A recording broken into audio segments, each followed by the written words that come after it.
O'Reilly! You've got questions? O'Reilly Auto Parts has answers. Need a pro you can trust? We've got that too. No matter what you need, our professional parts people have the training and expertise to help you do things right. Deep automotive knowledge, just one part that makes O'Reilly stand apart. The professional parts people. O'Reilly Auto Parts. Welcome to Radical Personal Finance, a show dedicated to providing you with the knowledge, skills, insight, and encouragement you need to live a rich and meaningful life now while building a plan for financial freedom in 10 years or less. My name is Joshua Sheets. I'm your host. Today is Friday, May 26, 2023. And on this Friday, as we do on any other Friday in which I can arrange the appropriate technology, we have a live Q&A show. You call in, talk about anything that you want, ask any questions, raise any topics, and we have a conversation. If you'd like to join me on one of these Friday Q&A shows, you can do that by becoming a patron of the show. Go to patreon.com/radicalpersonalfinance, patreon.com/radicalpersonalfinance, and sign up to support the show there, and you will gain access to these Friday Q&A shows. We begin with Annette in North Carolina. Annette, welcome to the show. How can I serve you today? Thank you, Joshua, for answering these calls. I really appreciate it. I like this setup too. Anyway, I am calling about some tax strategies. I'm 68.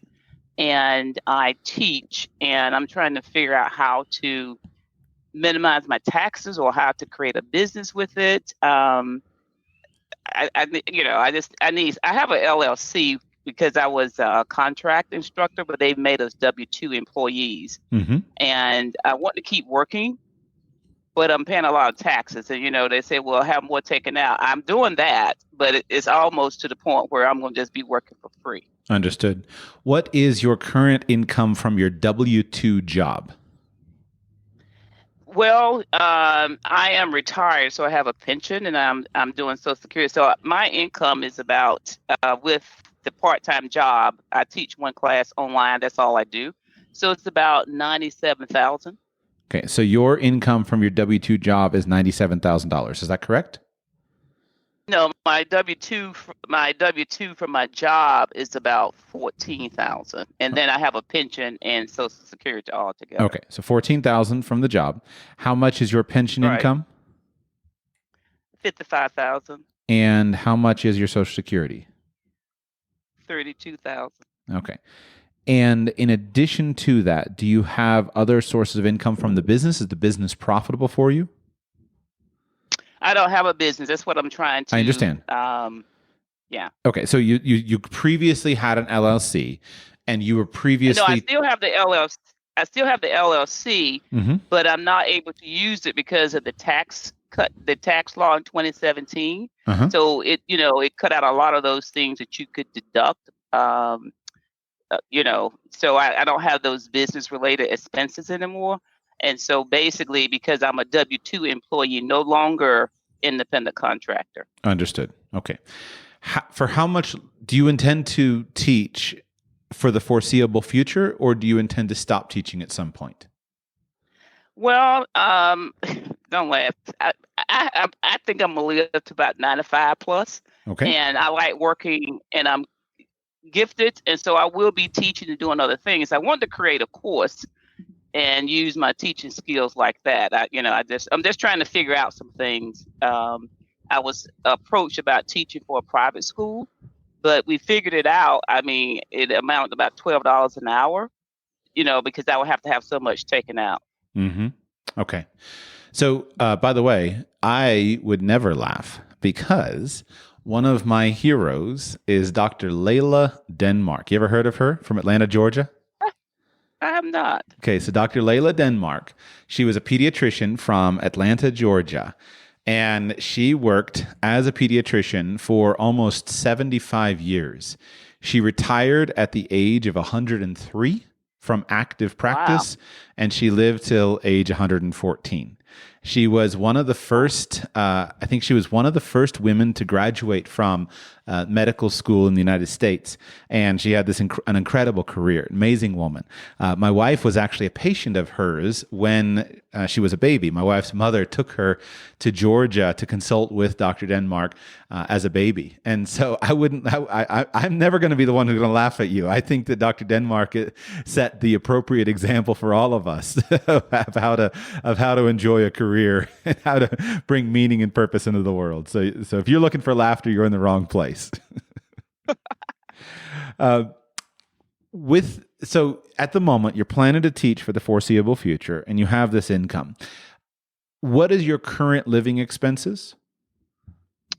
Very low, like maybe 3,000. Do you have the option to suspend?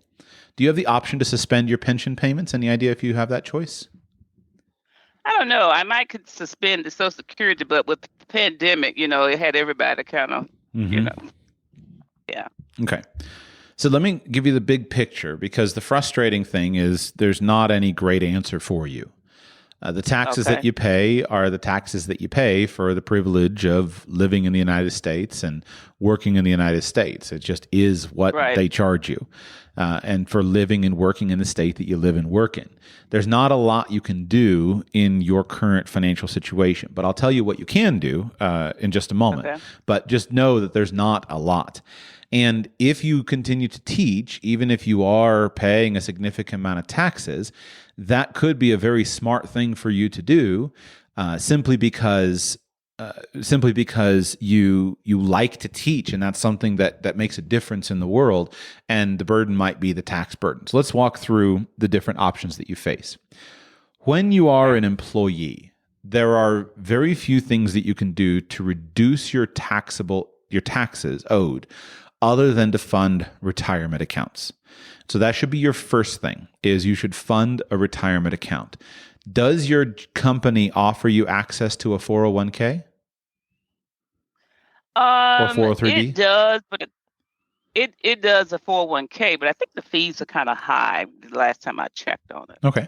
So the fees might be high. They often are in teaching, especially when in the 403b space where they use tax sheltered annuities that often have high fees. So the fees might be high, but that's the first thing that you could do. If you don't need your income, if you are an active employee of a company that has a retirement plan, a 401k, then you can contribute up to all of your income into that 401k. And incidentally, you can continue to do this after the age of 70, what used to be 70 and a half, now it's 72. So after the age at which you ordinarily start to receive required minimum distributions, as long as you are working at a company and you don't have more than a 5% ownership interest in that company, then you can defer your salary into a 401k. And that would be the first thing that I would do. So sign up for your company's 401k plan and defer some or all of your income, your earned income, into that account. Other than the pension and Social Security income, do you have other retirement accounts, such as an IRA? No, I have a 401k with my pension job. So an old 401k? Yes. Okay. What you can do is you can roll your old 401k over into your current 401k. You can do the same thing with old individual retirement accounts. If you had any of those, you can roll those into your current 401k. And then you can, as long as you're employed by that company, you can continue to defer the required minimum distributions, continue to put money in there, and that will eliminate the taxes owed on that current income. So that $14,000, if you defer all of it into the 401k, immediately goes away from your taxable income. You're still left with your pension and your Social Security, but at least the $14,000 wouldn't be taxed currently. Make sense? Right. Okay. Now, the second thing that you can do is maximize your deductions. So things like charitable deductions. And so if there's an organization that you want to support, or if you're doing something that could be structured as an organization, there's a lot of room, especially if you are a teacher and you want to work in some area of teaching.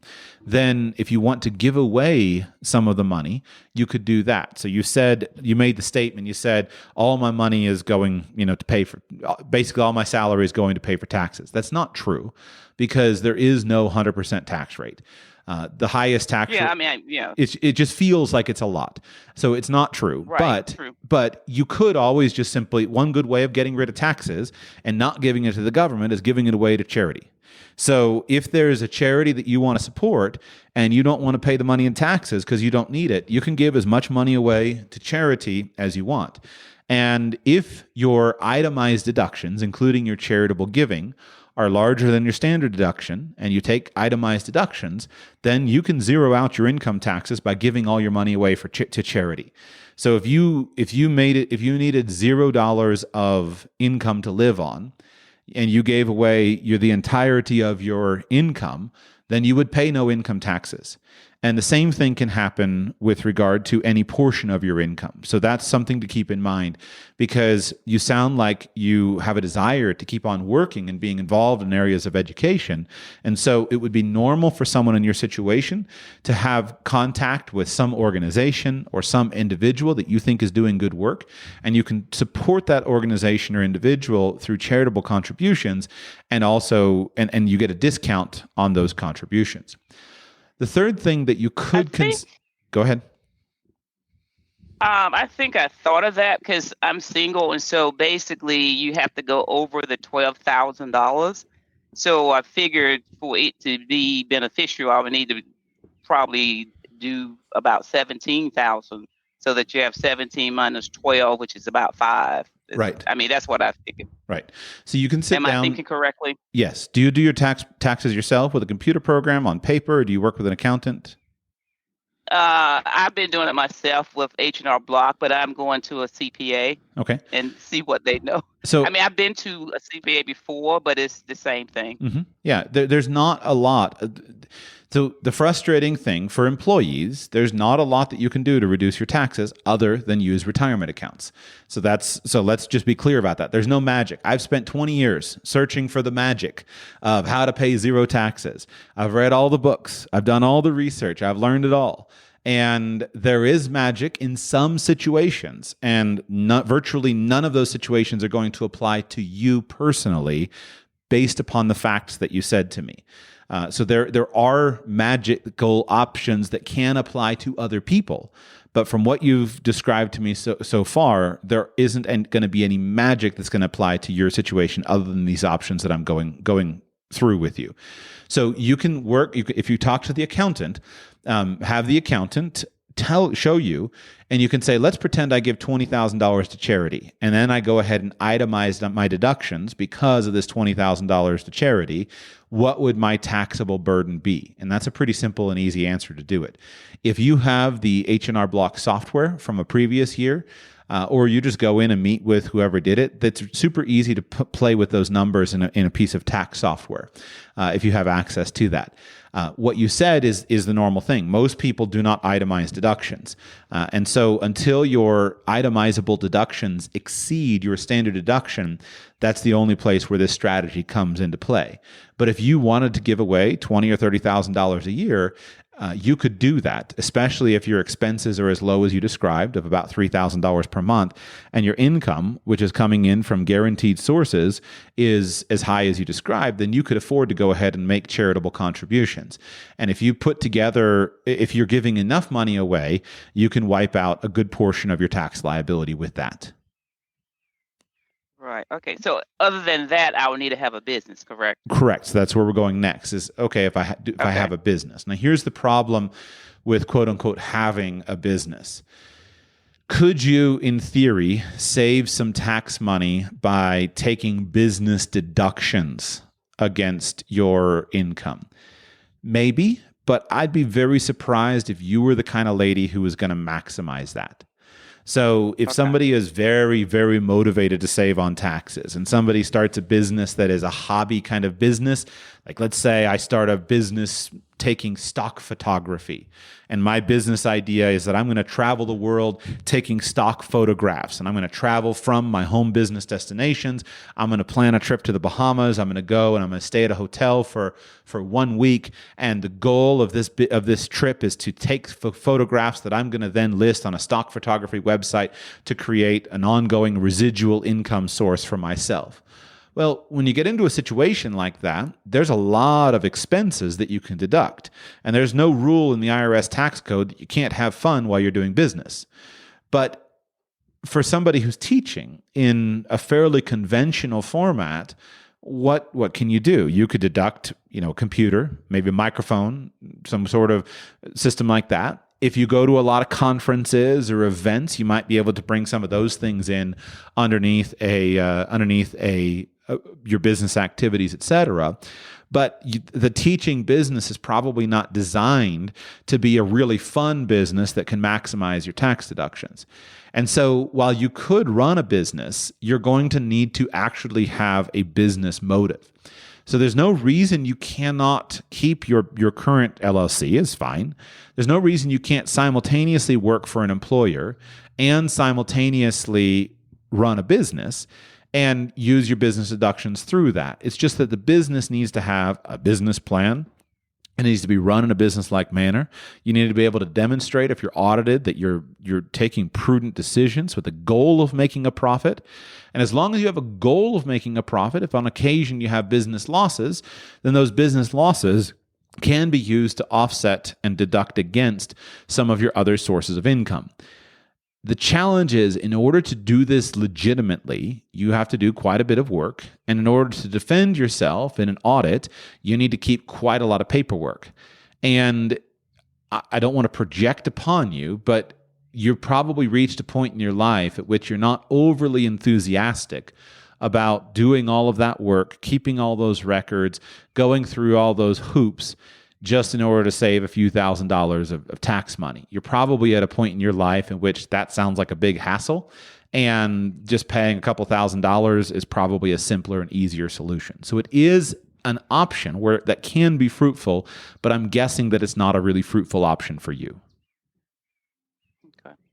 Okay. All right. Actually, it's more than a couple, but anyway. Yeah. Anyway, I appreciate this. So I got one more last question. Yeah. Before you go to your last question, before you go to the last question, that's not on this. This is about you. Did you remember that podcast with the man that helped young guys in his community? It's a really old podcast. I do. Yes. What number is that? Just a moment, and I will tell you.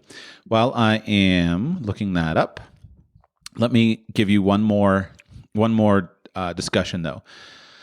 Okay. I got to give my brain a moment to come up with the name of the guy. The fourth option that you can consider that can save on your taxes would be to defer some of your income. So if I had caught you before you filed for Social Security, I would love for you to not be taking Social Security until at least the age of 70. I don't remember the rules on whether you can suspend it now that you have started it, but I would go to the Social Security office and I would ask them if you can suspend your Social Security payments. In addition, depending on what they tell you, you might also consider suspending your pension. But probably now that you've started it, I don't think they're going to give you an option for suspension. So I don't remember the Social Security rules on this, and I doubt your pension is going to allow you to suspend it. But if you could, there's no reason for you to take extra income from it that you're not required to take under things like required minimum distribution rules if you don't have a clear plan for the income. And so you might as well just leave it in the account and then have it for the future when you might have more of a plan for it, or have it for a time when you have the ability to leave it to beneficiaries or endow somebody that you want to endow. And I found it. So the episode that you're asking for is episode 398. titled $3.98. Yep, Thank you. How to Invest in Your Local Community for Financial Profit and Community Gain. Interview with businessman and investor Tim Yarborough. I should reach out to him and redo it, because that was always one of the most interesting podcast episodes that I did, and I would love to get an update with him. So it's $3.98 with Tim Yarborough. Thank you. Yeah, it was good. Thank you. My pleasure. Anything else?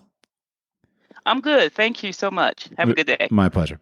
All right, we go now to Pat in Idaho. Pat, welcome to the show. How can I serve you today? Hi. I was wondering, I know you've lived in other countries before, and I was wondering how you would transfer your US dollar to that country. Like, what is the most efficient way to do that? I would begin with the question, why do you want to transfer your US dollars to that country? So answer that question first. Well, if I decided to live somewhere else, yeah. Are you an American citizen? I am. Born and raised in the United States? For the most part, yeah. Okay. And is there any reason you think you would renounce your American citizenship? I don't think so. Okay. So if that's the case, I think that the strongest argument is actually simply in favor of your keeping your financial infrastructure. And this is actually a huge benefit of being an American. Most people, when they leave their home country, one reason they would leave their country would include severing their tax residency in their native country. So if you were Canadian, for example, and you were planning to move to Thailand, then generally speaking, most Canadians would want to end their tax obligations to the Canadian government by moving abroad. Now, the Canadians have some exceptions that often Canadians want to stay enrolled into the national healthcare system. And so they actually will work to maintain their presence in Canada in some cases in order to maintain their enrollment. So, but separate from that, from a financial perspective, since a Canadian can completely end his obligation to the Canadian government, then most Canadians want to end their tax residency if they leave and move abroad for good. Or another example, and this is Germans, Brits, really almost any country out there. So each country has a set of rules of how to end your tax residency. In some countries, it's simple, but in most of the advanced Western countries with big tax governments, where most of my listeners come from, those rules are pretty consistent in saying that you need to sever all of your permanent ties with the country. So the Canadian would sell his house. The Canadian would close his bank accounts. The Canadian would close his credit cards. The Canadian would in many cases surrender his driver's license. He wants to demonstrate to the government and the taxing authorities, hey, look, guys, I don't have any connection with you guys anymore. And by so doing, he can file his exit return, and he can never again have to deal with the Canadian taxing authorities as long as he doesn't move back to Canada. For Americans, it's completely different. For Americans, you always have a tax relationship with the government because the government engages in citizenship-based taxation. Americans are taxed no matter where in the world they live. There are ways that you can eliminate the taxes that you owe, primarily through the foreign earned income exclusion, which allows you to generate income outside of the country and up to a little bit, $120,000. I forget this year's number, but around that number, you can generate that income completely tax-free. And then your other sources of income are taxed, whether based upon dividends, capital gains, etc. But the neat thing for Americans is simply that you don't have to end your relationship with the United States. So an American citizen who wants to move abroad could have a mansion in Miami, could have all of his bank accounts, all of his investment accounts, have everything in the United States. And if he qualifies for the foreign earned income exclusion, he will get the benefits of being abroad without severing all of his ties with the United States. Now, there is a minor quibble here I need to explain. In order to qualify for the foreign earned income exclusion, there are two tests. The first test is what's called a strict days test. And if you don't spend more than 30 days inside of the United States, meaning you spend at least 335 days outside of the United States, then you qualify for the foreign earned income exclusion regardless of your other activities. So an American digital nomad can put his backpack on his back, can head out of the country, and as long as he just doesn't spend time in the United States, he's going to get the foreign earned income exclusion. There is a separate test for the foreign earned income exclusion that allows a little bit more time spent in the United States, and that's the center of life test. So if an American has his center of life in another place, let's say that guy from Florida actually moved to the Bahamas, and he has a residency permit in the Bahamas, and he owns a house in the Bahamas, and that's clearly where he lives. Well, in that situation, he can actually go back to the United States and, in theory, spend more than 30 days. There's no hard limit on it, but possibly as much as even 4 months per year in the United States, as long as his genuine center of life is actually located outside the United States. And he still qualifies for the foreign earned income exclusion, thus allowing him to pay no taxes on his first $120,000 of income, no income taxes. And if he works for a foreign corporation, he can eliminate all of his employment taxes. But that American can keep all of his infrastructure in the United States. He can keep his bank accounts in the United States. He can keep his credit cards in the United States. He can keep his retirement accounts in the United States. He can get Social Security. He can be enrolled in Medicare. He can get his pension income. All of that stuff can stay in the United States. And it's immaterial from a tax perspective. It doesn't matter. And in fact, he could actually keep all of that even if he renounced his citizenship. So Americans who actually go to the point of renouncing their citizenship, they're still eligible for Social Security payments. They can keep their credit cards, they can keep their 401ks, etc. The one distinction is they often are not going to be able to get any Medicare care because that requires them to be in the United States. But in theory, they could, possibly work that out as well. So with the U.S. government, there's no reason why, even if you leave the United States, you have to move all of your assets abroad.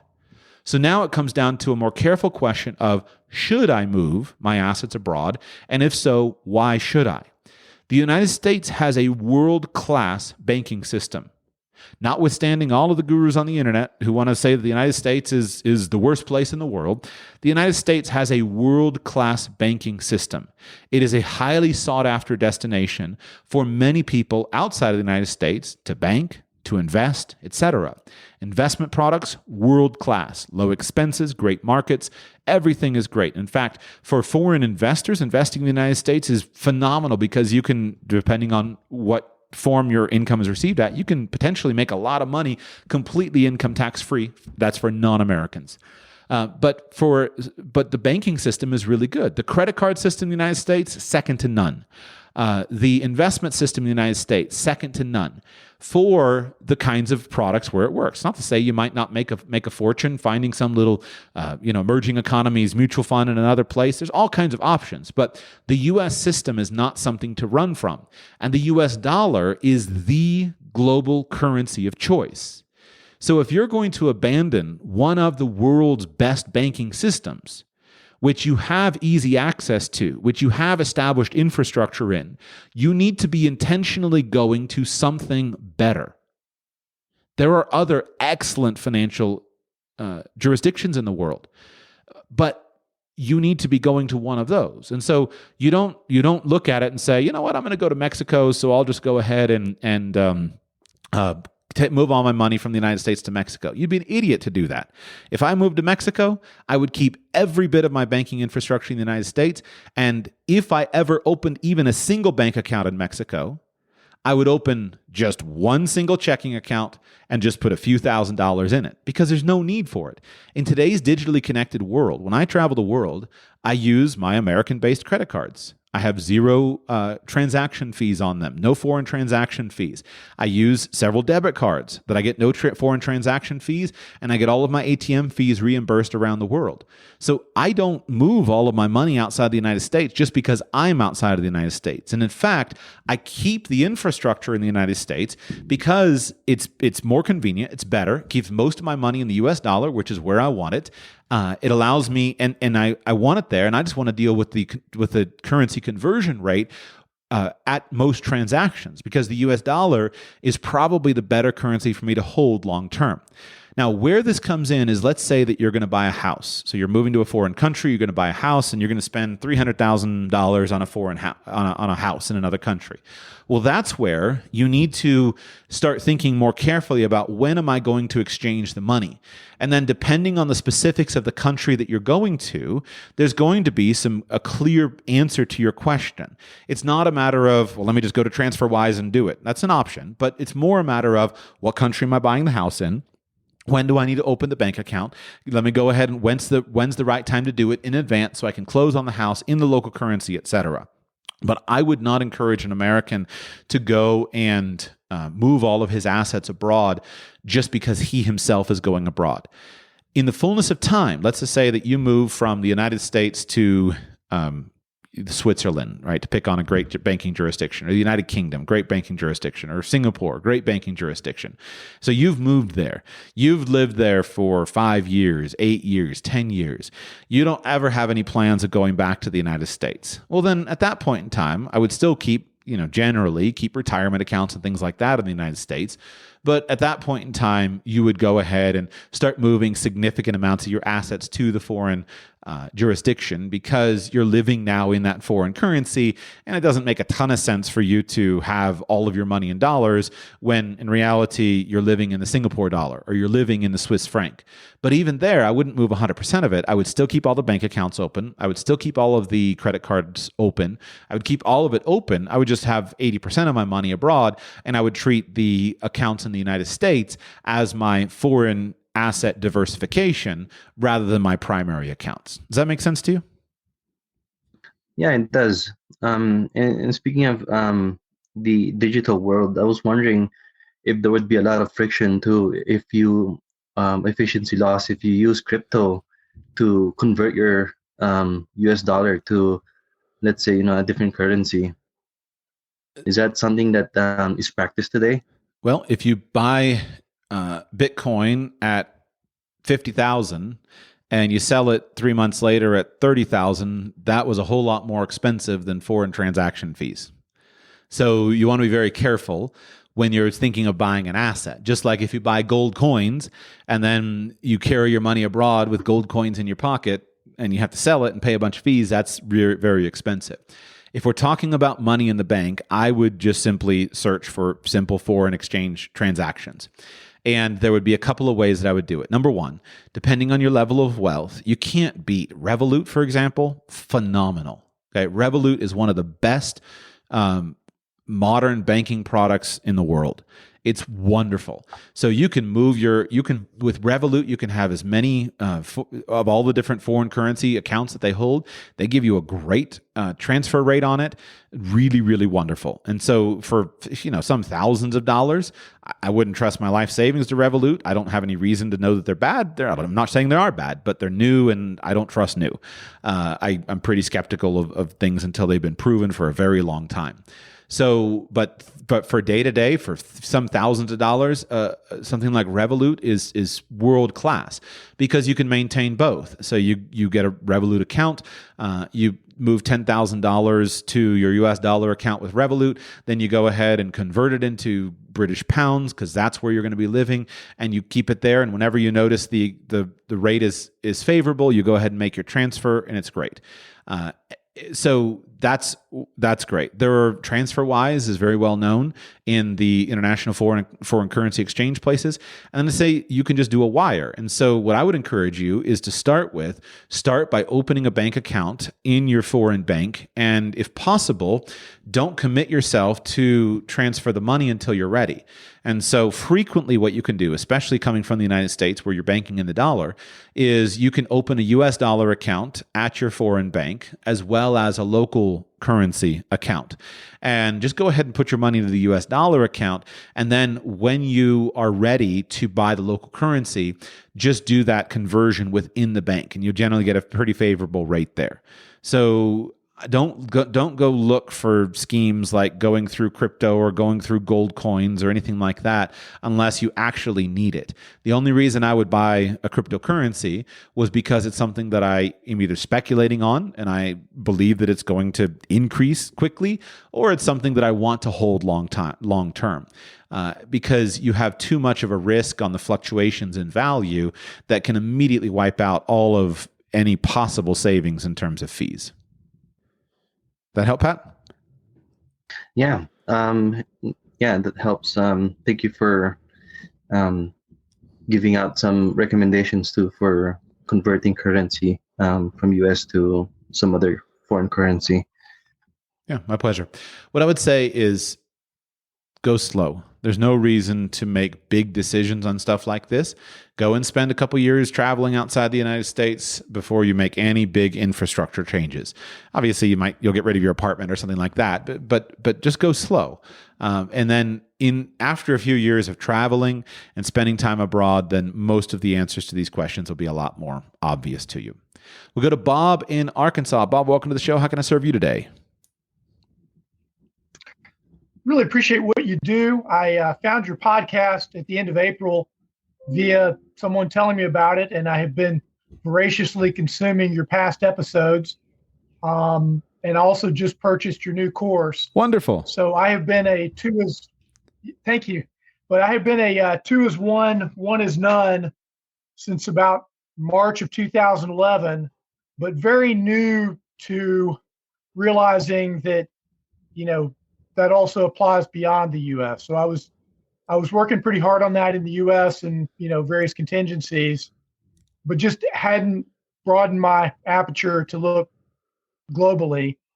And so I'm kind of looking for some guidance on other countries to look at. And just as context, I've been at this for about a year. I'm a slow reader, and I was really busy up until recently. So I started with Costa Rica because I'd heard great things about it. At the time, I was living in Hawaii, and I loved Hawaii other than the government and the people.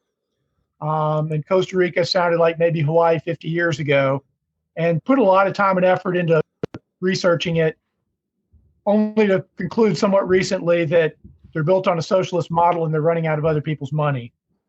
And I may be wrong in that conclusion, and feel free to correct me if I am. Mm-hmm. So then I shifted to Panama, and I put a lot of research into Panama, and it sounds promising. I've got a trip scheduled in July to go check it out in person. But I have no idea for number 3, and then also just other places I should be thinking about, maybe even for place number 2. Okay.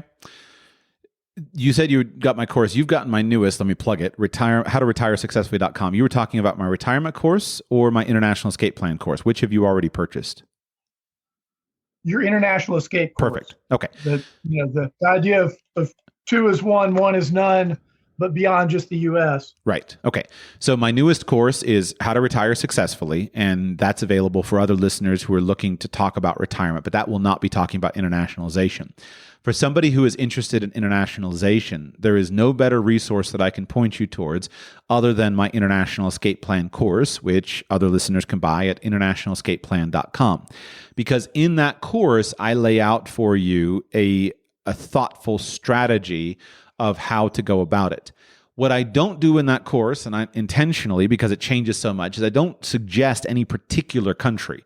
I suggest a phased approach to building a plan that can see you through virtually all bad scenarios that I can come up with by doing a little bit of prior planning. And I give a range of options, which range all the way from, have a passport and a credit card and just go abroad as a tourist, all the way to the hardcore phase 4 of moving abroad completely. So that's for the benefit of other listeners. Now, back to what you said, Bob. Why do you think, let me distinguish. There's a difference between having a backup plan, a plan B, versus having a plan A. Meaning it's one thing for you to say, I'm living in the United States, I'm going to live in the United States, but I really like to have a Panama residence permit, so a bank account down there, so if I needed to go, at least I could go there, versus I'm going to move abroad. Are you looking for a plan B or a plan A? I'm probably somewhere in between at this point. So the more I see of the U.S., the less I want to live here. in terms of the direction the country's going. So initially, I want to find at least a plan B. Then the goal is to begin spending at least part of the year there. And then if I like it enough, that becomes plan A and the U.S. becomes plan B. Understood. All right. So I probably wind up discouraging about 80% of people who think they want to move abroad from the United States, especially people who may be at your phase of life. You sound like an adult male who's been successful in life and thinking about what's next. You didn't talk about going abroad to get a job. Is that right? How old are you? So I'm 56 and I'm not looking for a job. Okay. So I would generally discourage most people in your demographic from trying to move abroad as a plan A. Because I think most of the benefits that you're probably looking for are better achieved by moving somewhere else within the United States or by simply doing some traveling outside the United States versus relocating yourself. And this is unique to Americans. The advice is consistent with advice I give to citizens of other nations.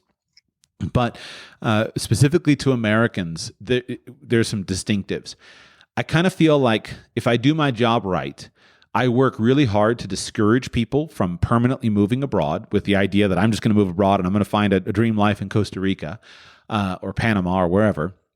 If I work hard to discourage you from doing it and you ignore my advice and you do it anyway, then you're one of the perhaps 20% of people for whom that's the right decision. But with the other 80% who listen to my discouragement, I've helped you, I've saved you years of frustration and effort by kind of laying out the world realistically.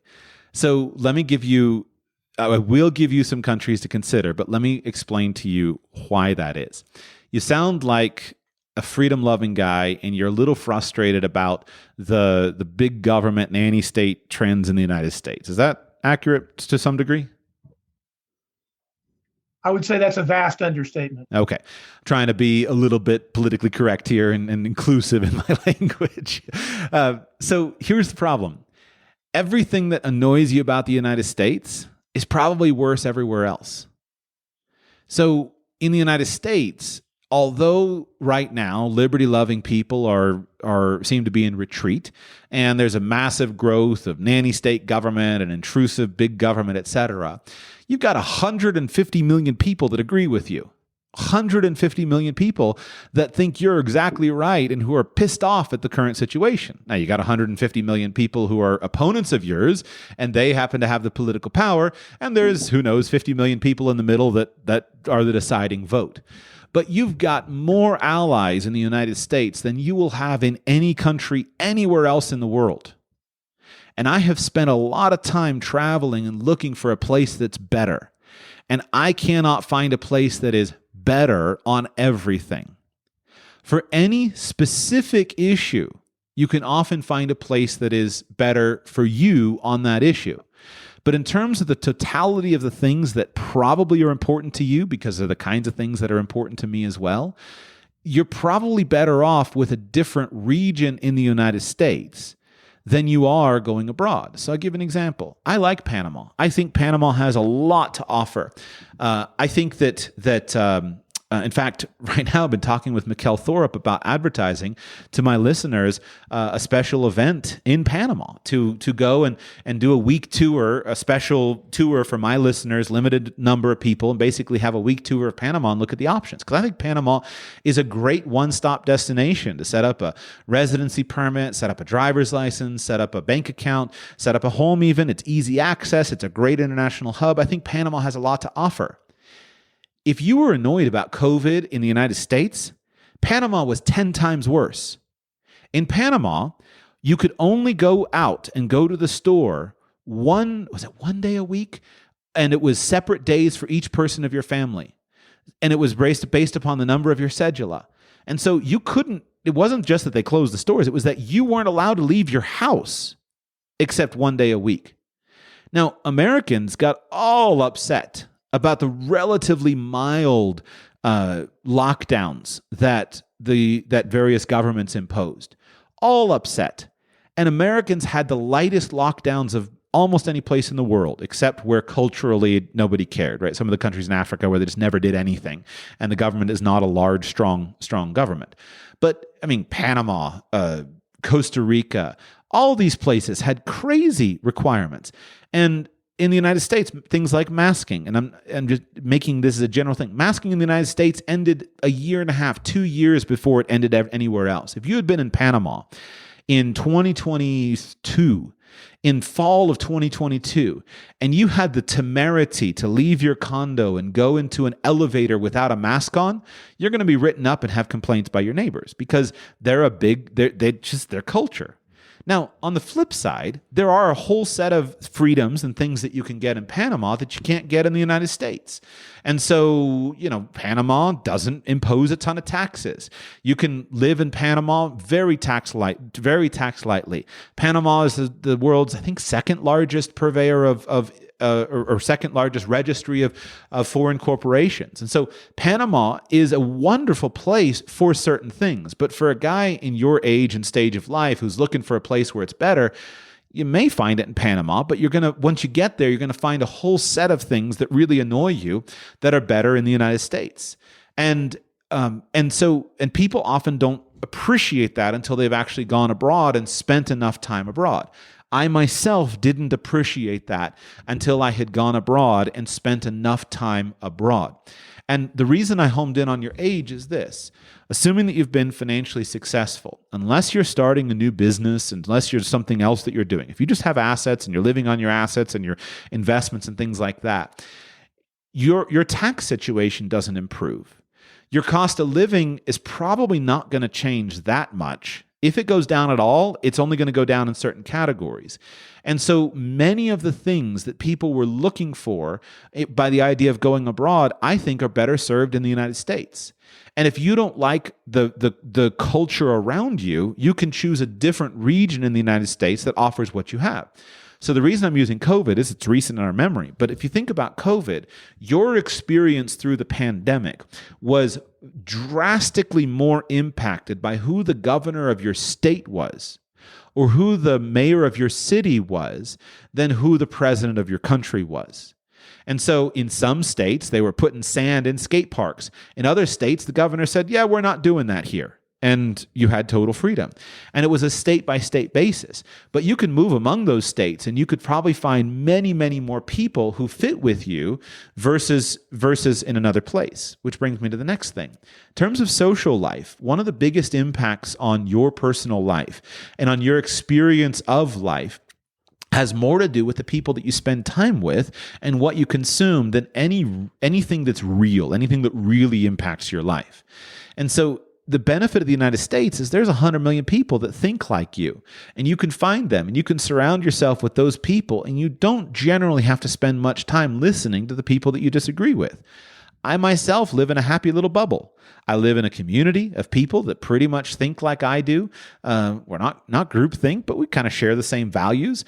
I have isolated myself and my family from a whole lot of the stuff that makes me mad, and it's gotten better. Now, of course, I don't live in the United States, but my point is I could do it in the United States and I could do it abroad. So it's a matter of what you consume versus than anything that's real and external.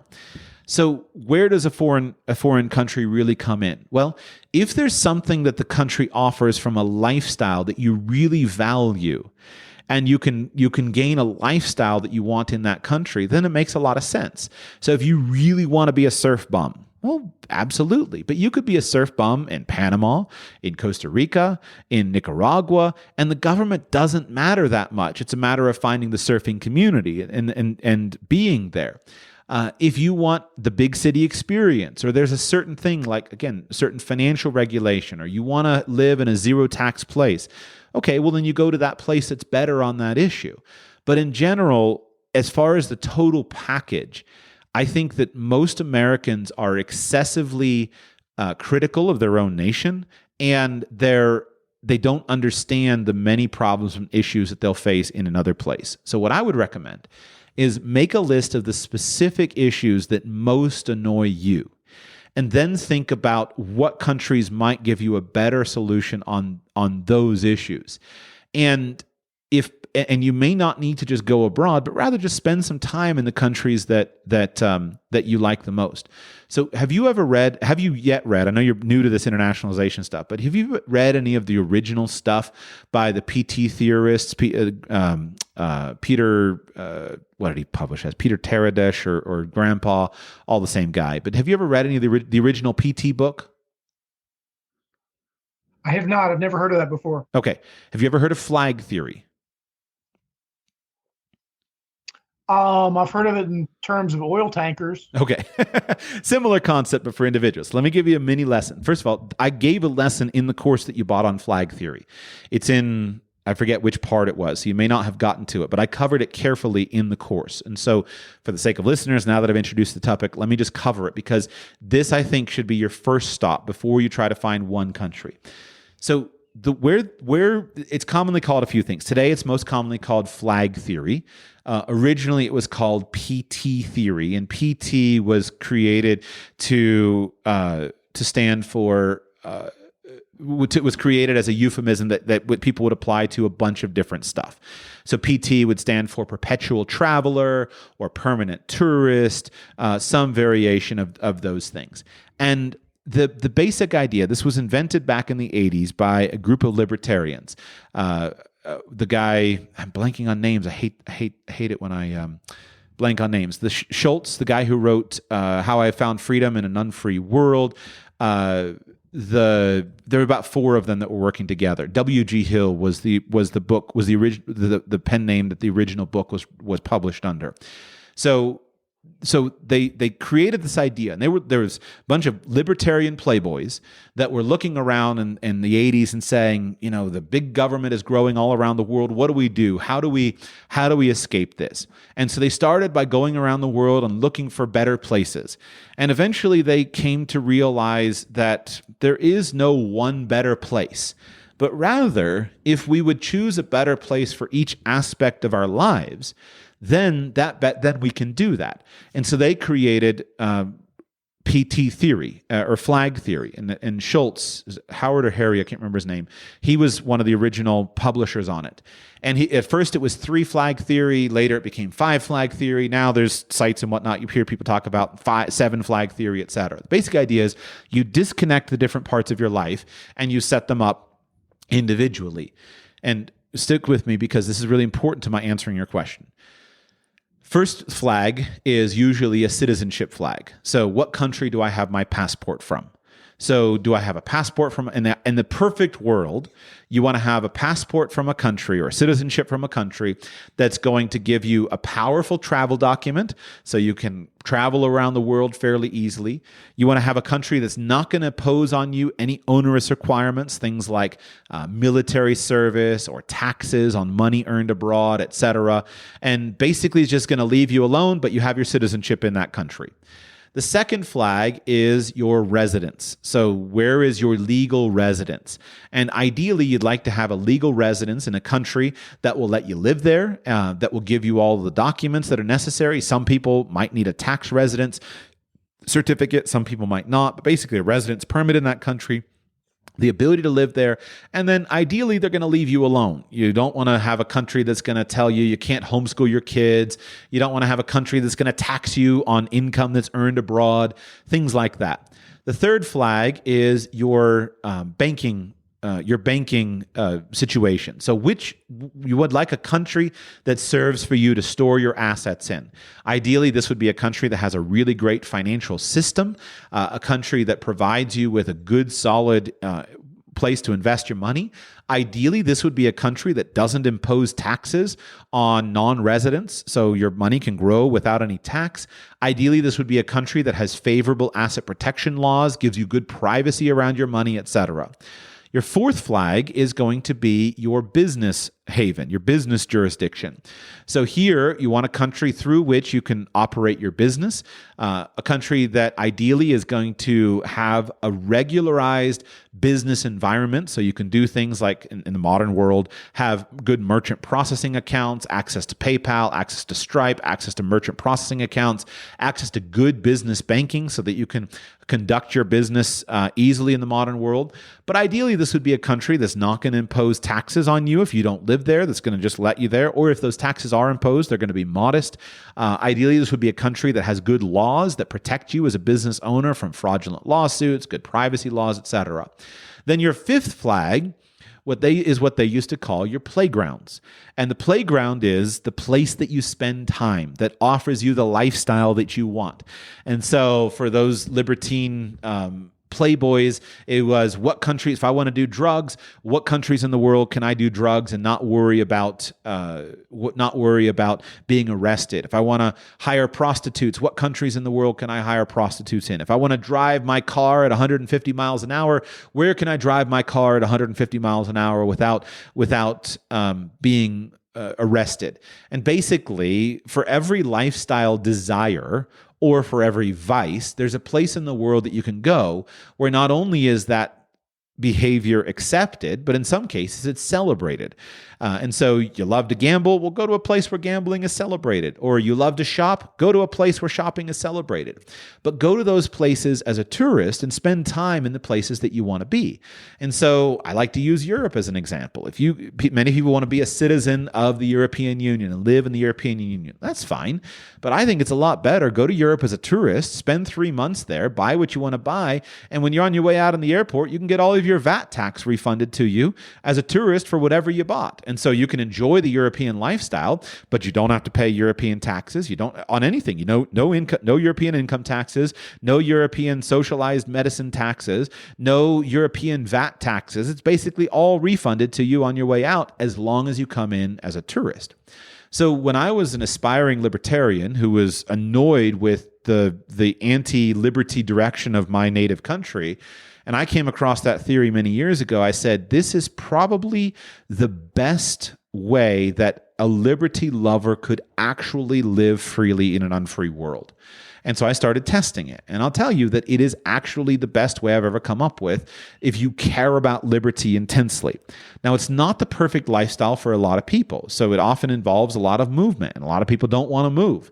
Some guys really enjoy the idea of going to 4 countries a year for 3 months in each country. You could do it more. You could do it with 2, but that's about the minimum number of places you're going to need to spend time. 2 places a year. 3 is better. 4 can be great. So, and that's not going to work for a lot of lifestyles. But if it does work for a lot of lifestyles, then you can use that model and lens to consider all the different countries of the world and think about the things that you most like. Now, it's harder for Americans to follow this model because of citizenship-based taxation and because of the deep connection that most of us have to our natal country. And so it's very, very hard for us to consider just not doing business with the United States anymore. And I don't think it's necessary, as you heard from the previous caller. But what is necessary is not to go out looking for the place that is better, but looking for the place that is better on this particular aspect, this particular thing that I'm trying to change about my life. And then just go and enjoy that place. And in the course that you have, International Escape Plan, by talking about that, I talk about how this is how you can apply this. And you don't need to search for the world's best place. You're searching for a place that is good enough or the best on this particular thing. So an example with Panama, right? What is great about Panama? Well, what's great about Panama is they have a simple to establish residency program that is very straightforward. You can come in, you can gain a legal residency permit, and they have a minimum amount of physical presence requirements. So you don't have to go there and spend 6 months a year there like you do in Canada. So Panama is a great option for that part of it. Now, do you want to live in Panama? You might, but you would have to check that out and go and spend some time testing it. But you don't need to decide that that's the place that you're going to go and spend all your time. You talked about Costa Rica. Costa Rica has great things and it has bad things.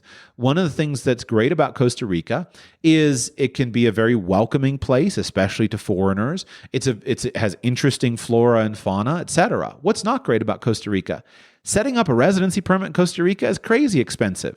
And one of the conditions of setting up a residency permit is that be careful with that crazy expensive. It's more expensive than many other places. And one of the things that gets most retirees, they don't realize, is a condition of maintaining residency is you have to maintain contributions to the social health care system that you're probably never in your life going to use. And so that adds hundreds of dollars a month to maintain this thing. In addition, you're not going to get the shopping is hard. It's expensive. It's just nothing like some of the benefits that you get in other places. And so Costa Rica can be great, but you can access that without ever becoming a resident and go and spend a couple months there, get a little beach place if that's what you like, and enjoy that. But you don't have to move all your life and infrastructure there. So forgive the long-windedness of my answer, but if you understand that, then it can be annoying because I'm not telling you a country. But in fact, if you just want one country, I'm telling you it's the United States. That's where you're going to find probably most of what you're looking for. But what you can do is create some of those backup plans and start testing them out. And then if you find that you enjoy those backup plans, and you like spending time, then move more of your life abroad. But if I'm counseling a guy like you, I would encourage you to do that slowly and not get and strongly encourage you that you will make far more progress on enjoying a free lifestyle if you turn off the TV, you turn off your Twitter account, you turn off all that stuff, you practice a lifestyle of digital minimalism, you surround yourself with community of people that are like-minded to you, and you pick one or two issues that you care about that you might be able to affect in your local area, and you spend your time working on a couple of those issues rather than trying to go to another country thinking that it's going to solve your problems. So, question for you in terms of localism within Panama, in the COVID example that you picked. I have no interest whatsoever in being in a city like Panama City. I'm much more interested in the rural parts. Right. Do you believe that the same COVID hysteria prevailed in rural Panama that you described earlier? Yes and no. So you have a striking, so yes, the same COVID stuff applied in the rural areas because the national government imposed the requirements. The culture was very different in terms of the culture in the big city versus the culture on the beach. Anytime you go to a more rural environment or kind of the beach town vibe, things like that, you automatically get a much more lax culture. You automatically get a much more, much more relaxed culture. So the laws were still there. They were just less enforced. But the biggest difference is going to be the difference between you and your American identity. That means, your general built-in rebelliousness, your general basic, annoyance with being told what to do.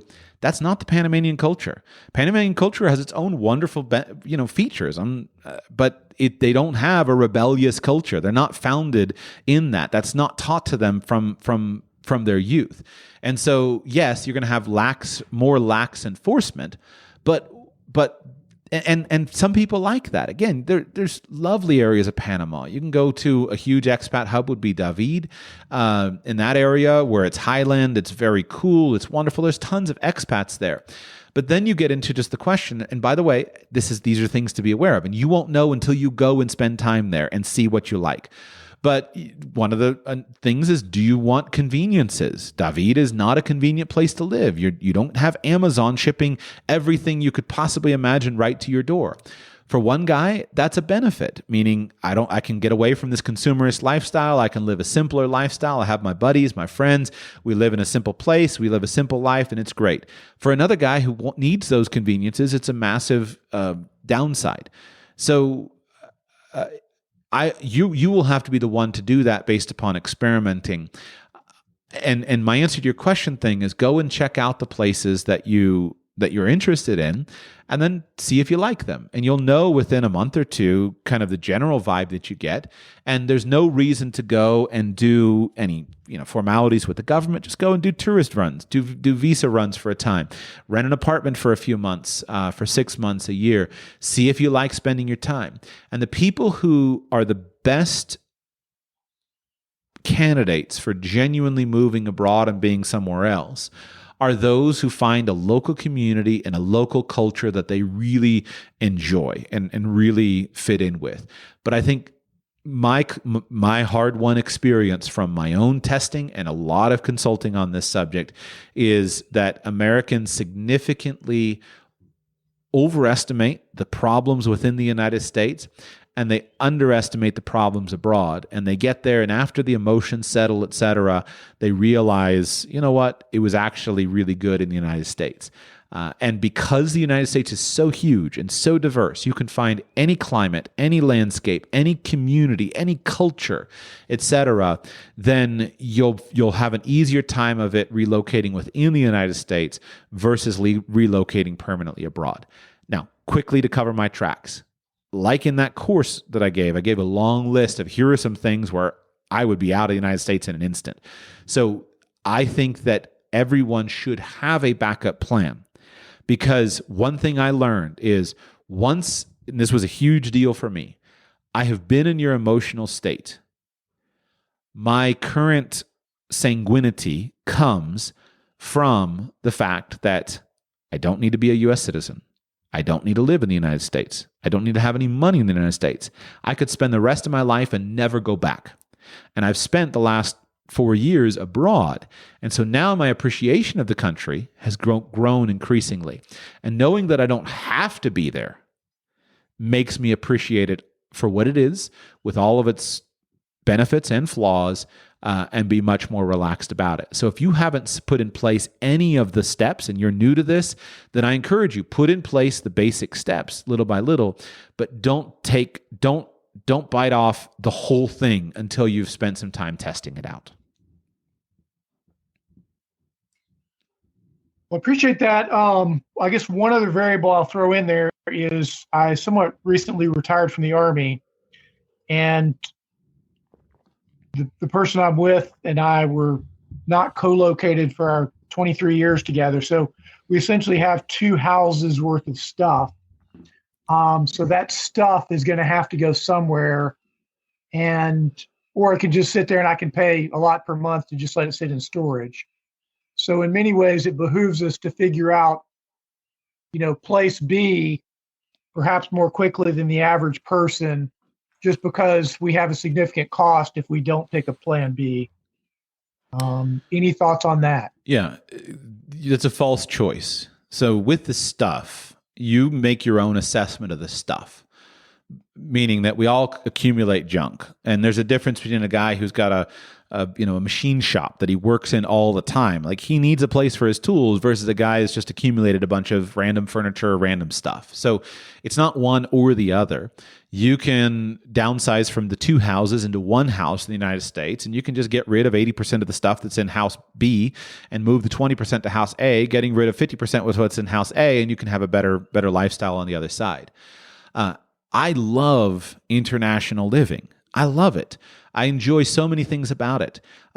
One of my favorite times in my life was recently, a couple years ago. I guess technically I still own some cars, but I didn't have, anyway, the cars were all, other people had them.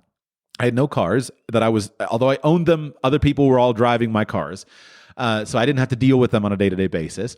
I had a small storage unit with some personal effects that was just a tiny little storage unit. And I was just living in hotels, Airbnbs, just moving around the world with a couple of, with my wife and children, but with just a tiny underseat bag. So we could get on any airplane flight, any train. I loved it. And so reason I'm saying that is you can do the stuff that you're trying to do and you can get rid of the stuff. So your mindset of thinking traditionally of, I have a house in the United States. I'm annoyed by the United States and I need to find another country where things are better. What country should I move to? And then thinking, I'm going to move to that country. I'm going to get a shipping container. I'm going to load everything up and I'm going to move all my stuff to that country. I think that's a mistake. It's a huge amount of cost. It's a huge amount of investment, and it's a dumb plan to start with. So what I would say is your partner still in the Army, or is your partner also retired at this point? She's retired. Okay. So what I would do is first get rid of one of the houses. Choose the house that you like more and get rid of. We only have one house. Okay. So where's all the stuff We have is in two two houses worth of locations? stuff and only one house. Okay. So go through and get rid of half of the So we stuff. have- Like there's just no Well, I reason. can't. It's not in my possession. In other words, other than just telling the Army to send it to a dump. Okay, so the Army has your stuff stored and the Army will ship it to wherever you tell them to ship it. Is that right? Correct. Or they will continue to hold it at a certain number of $1,000 per month. All right. How much is the value, the dollar value today of, just a guess, of all the stuff that the Army is currently holding for you? If you had to buy it all again, how much would it cost you? Well, and it also has things like pictures and, things that are not replaceable. So Understood. that's the other piece of it. But I mean, if it all disappeared tomorrow, I'd be fine. I mean, that's the reality that I think you're getting at is if it all burned up in the storage places that it is, my life would go on just fine. Right. Okay. So then we have personal mementos and personal effects. That's not going to be more than, in the end, a couple of Rubbermaid totes worth by the time you get it all sorted through. And the rest of it is just miscellaneous stuff. Some toys, some hobby stuff, some furniture, utensils, all the normal stuff of living. So what I would encourage you to do, and I'm speaking very broadly, of course, here in a generalized context, and I'm going to move on here because I got 3 other callers waiting. But what I would encourage you to do is have the Army ship all the stuff to your house. Pull out all of the personal mementos and all of those things. All the personal papers, all the personal mementos, all the personal books, things like that. You don't need the furniture, etc. So just post an ad online and sell the furniture. Sell it cheap, collect the $4,000 that you have for it or whatever that is. All the stuff, the dishes and clothes and things like that, just get rid of all that stuff. Then set yourself a 1-month project to store digital copies and organize your personal effects. And I think if you set it as a 1-month project, you're going to be working hard for a month, but you can get it done in a month. So with your pictures and things like that, you can digitize those pretty easily. So what I did when I was going through this was I bought a good quality duplex scanner. The specific one that I have is called a ScanSnap IX500. I don't know if that's still the best scanner or not. It was at the time. It's a $500 scanner. So go and do a little research. Get yourself a good quality duplex scanner. What a duplex scanner is, it's a device that as you feed things through it, it will scan both sides of the paper automatically, and it'll do about 30 pages a minute. So just about as fast as a good quality copy machine can spit out copies. It's pretty fast. 30 pages a minute is pretty quick. And so what you can do is you can get all your papers, everything like that, lined up and just go boom, boom, boom, boom, boom, boom, boom, and you can get scans of all of that. And it can do mixed media. It can scan pictures. Those fast scans are not going to be archival quality of pictures, but that would be something so that you have a digital backup. And I'm not encouraging you to get rid of all of the pictures. But with all the pictures, buy a whole giant set of matching photo albums, put all of the pictures in albums so that they'll be stored, put them in big Rubbermaid totes that are going to be really heavy, but that are going to be simple to store and keep things out of it, keep them clean and protected, etc. And then find a place to store that stuff. So all your personal stuff. If you have a huge book collection, this is work, but what I did was I scanned my entire library. That's a big project. It might be premature. Books are easy to store. They go in books pretty well. But what I did was I did destructive scanning. I whacked off the spines of all my books. I passed them through the duplex scanner, and I digitized the entire library so it's on my computer. If you need help, just go to the internet about living a paperless life and all this stuff, and it's out there. There are services that you can hire if you want to spend money where they'll professionally scan all your photos, provide everything to you digitally. Then all that stuff, put it away. And then if you have very valuable personal mementos, things that really matter, maximum maybe 2 storage totes of that stuff. Your mother's, favorite thing and the other thing. Just pack that stuff out. Rent out your house, rent out your primary house, find a friend, someone at church or, someone in the Army who's retiring, who needs a year to land somewhere. Rent out your primary house so that the house is occupied and taken care of. Don't rent it on the open market. Find someone who would be trustworthy, who just needs a place to live, so it covers the housing expenses. Load up some suitcases and go travel the world for a year. Spend a year on the road, traveling to all the different places that you think would be interesting. Go spend a month in Panama, spend a month in Costa Rica, spend a month in Colombia, spend a month in Argentina, hop on an airplane, go to Europe, travel around Europe, go to Eastern Europe, go to Western Europe, pop through Turkey, get on an airplane, go to Asia. Spend some time traveling for a year or two. And while you're on that trip, make careful notes of the things that you like and the things that you don't like. And on that trip, spend time with expats, people who have moved there and immigrated to those countries, and find out what they like and what they don't like about the places where they are. And then see what resonates with you and see what your experiences are. What can happen for you on that trip is, as long as you will stop browsing Twitter and stop following the news, is you'll forget about most of what's happening in the United States, and you can just be immersed into a new and very present life. And your income should handle that. Your finances should handle that, especially if you have whatever expenses you have covered and you spend a month or two stocking stuff away. And you'll come back and you'll have so much more clarity on your life after that experience. You'll have clarity on what you missed about the United States, and you'll have clarity on regions that you want to explore more.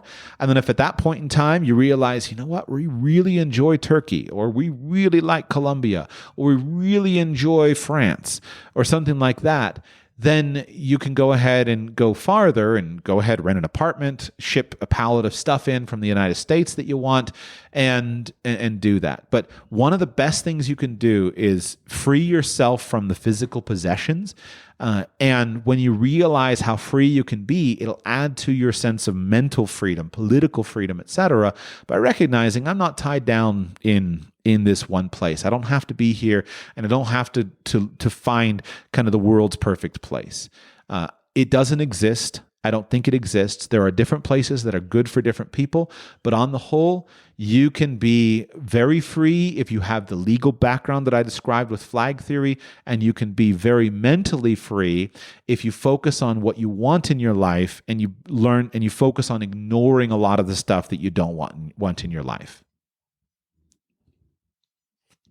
Thank you very much for your time, and I apologize for confusing your courses. As I think about it, I was listening to an older podcast where you announced it, because I've been listening to your new ones and your old ones intermixed. There we go. All good. Apologies for that little mix-up. All good. My pleasure. Check back in a couple of months. I'd love to hear from you in a couple of months on a Friday call and see how things are going and see what of this advice has worked and what doesn't. Sam in Chicago, welcome to the show. How can I serve you today? Hey, Joshua. Thanks for taking my call. My pleasure. I was thinking recently about putting together a digital library, just a personal digital library I've heard you talk about Caliber for like your ebooks, but I'm also looking at wanting to archive a lot of the paid subscriptions that I have, like premium podcasts and audiobooks, and even things like your courses that you have. So like a lot of your older courses are no longer, available to be purchased. Mm-hmm. And I'm just thinking about, having an offline private library. So I'd like to get your thoughts about that. To what extent you have locally saved content. And after you go through that, I'd also like to get your thoughts on once you have something like that, it could be a pretty valuable asset. So how do you think about sharing that, with your family, your community, and sort of along those lines? Yeah. It's a big question. Let me give you a fairly brief answer. And by the way, your call was intelligible, but the audio quality wasn't great. Seems like a slow connection. So, oops, wrong button. If there's anything you can do to improve that while I give you an answer, so you can do it, and there's plenty of advice out there. I'm not the world's best guy. And here's why.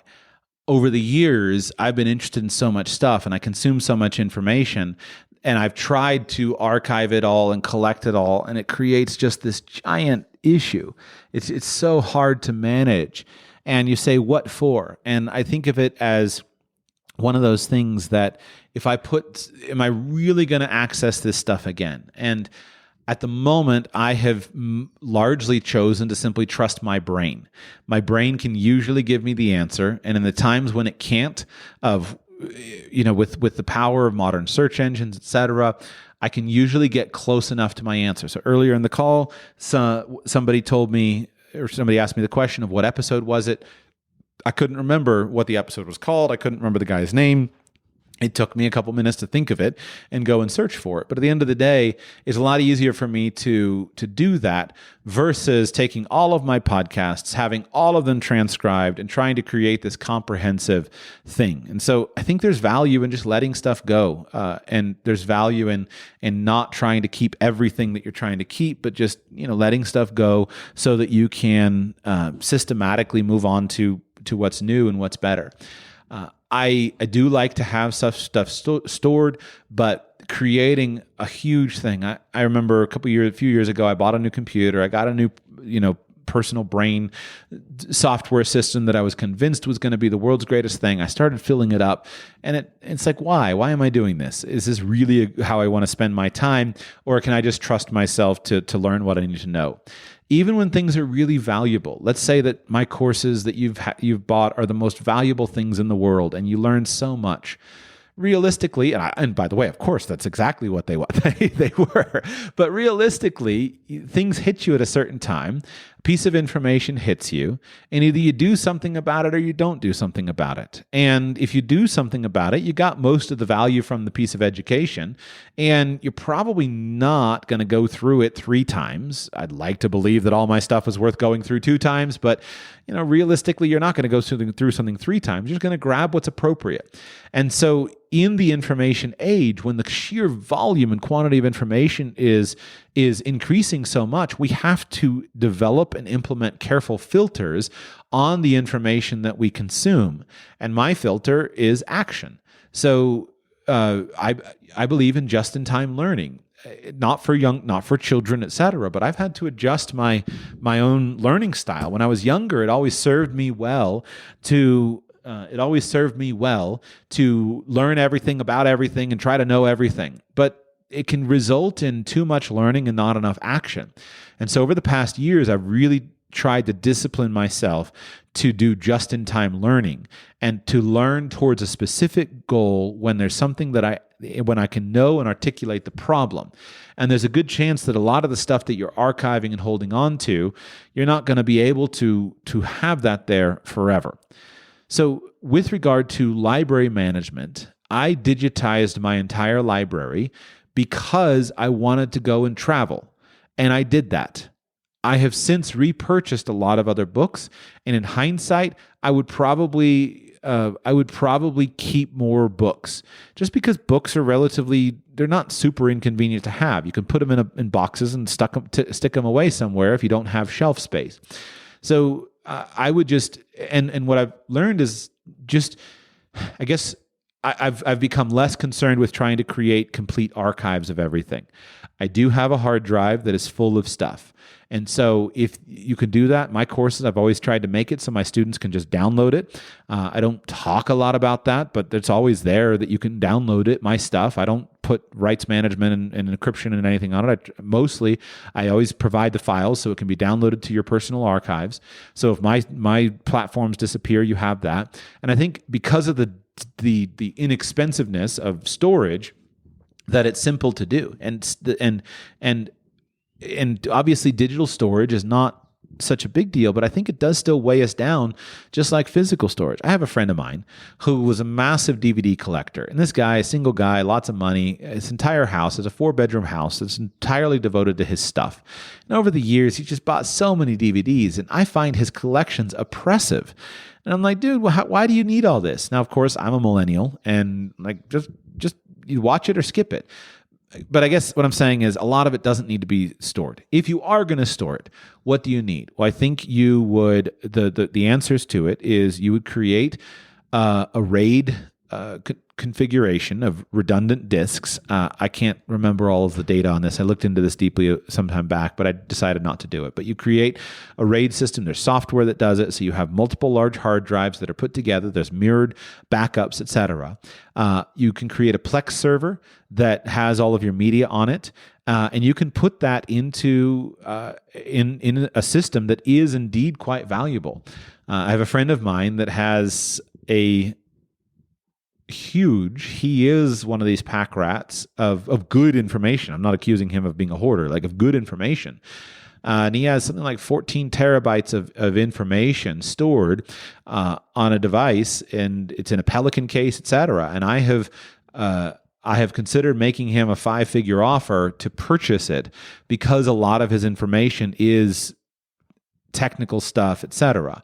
And there is huge value in it. So if you do it, go and look for an array. I wish I remembered all the software off the top of my head. I could get you that at some point, but you would create an actual storage system, and you would do it in a very disciplined way, and it's going to be a significant amount of time. So I guess I'm hedging my bets and kind of quibbling here, but on the one hand, move lightly through life. You didn't come into the world with anything. You're not taking anything of the world out of it. Most of what you need to know is in your own brain. Don't burden yourself down with trying to archive everything when you're probably not going to use it. A lot of my stuff may be obsolete 3 years from now, as well as everything else that you did. And so the costs, especially, one more comment. I have found I used to obsess about this stuff because I wanted to be good with money. I wanted to be frugal. I wouldn't want to go and purchase another copy of a book that I already owned, etc. But as you move through life, your financial condition improves if you're focusing on the right stuff to the point where it really doesn't matter. So I've repurchased, certain books multiple times. I had a physical copy of it. Yep, that physical copy is gone, or I have it scanned, but I'll go ahead and I'll grab it on Kindle. I'll grab it on iBooks or whatever it is. I'll grab the audiobook, and it doesn't matter because if something is really valuable, so what if I pay $80 for 4 copies of it? It might not be the most efficient thing, but I'm only doing that when there's $800 or $8,000 ideas in there that I need at a certain time. And so most of that stuff has become not a rounding error. I don't want to sound arrogant, but it's just not a big factor to my finances. So if I've got premium stuff that has DRM on it, no big deal. I'll just rebuy it somewhere else. So those are my thoughts. All right. Quick follow-up. So how's my audio? Better now. Thank you. You fixed it. Okay. Awesome. So if I could get you to touch on sort of your view on sharing content as a content creator. If I were to have a library like your friend here with, I could see, gathering upwards of, $10,000 to $20,000 worth of paid content. Right. And how would you view offering that as a service? So like, let's see here, Balaji Srinivasan has a book called The Network State, and he talks about, are you familiar with that? I haven't read it, no. Sorry. Actually, hold it. Sorry, forget. I have a copy of it. I am familiar with his project. I have a copy of it in my files that I have not read. So there we go. Okay. So it's kind of like having groups of communities that are connected online that would act sort of as entities, or like a state would. Mm-hmm. And so in something like that, you could have something like a, van life community where they're all connected by, their hobby of, van lifing. But there could be certain perks and stuff associated with being a member of the van life state. And one of the perks could be, being a member of, a massive library that's, greater than any one of the people could come up with on their own. But it could be sort of a public resource. What would your thoughts be if, let's say you found out that like all of your, back catalog of courses were in something like that to, not freely distributed on the internet, but, in a private library that was shared? Yeah. That's an interesting question. So first, let's begin with the legal perspective.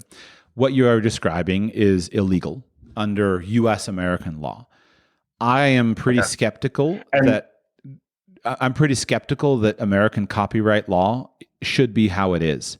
I'm pretty Okay. skeptical of it. I don't go deep into it. I don't have a thesis ready to present on it, but I don't think that current copyright law, the way that it's applied in the United States, is the way that it should be. I am opposed to it. So if all the copyright laws were disbanded, or if they were severely modified, I'd never dug deeply into the history of how Disney, screwed up copyright law, et cetera.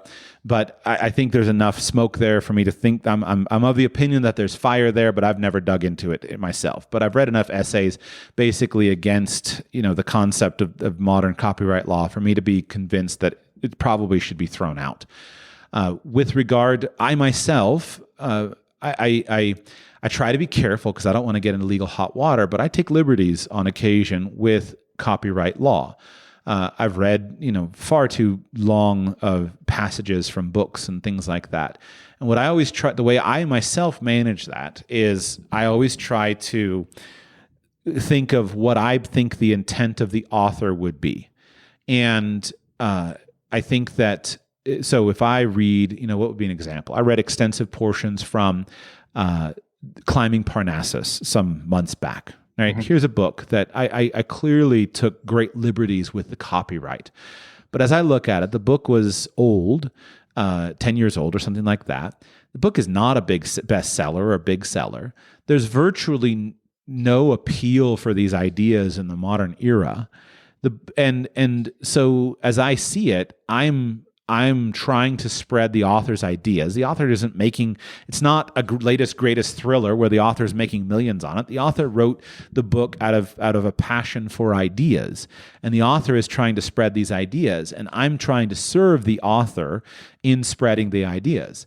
And so of the tens of thousands of people who listen to some portion of my reading those excerpts that I did, there are, I'm sure there were hundreds of people who said, you know what, this really resonates with me, and went and bought the book.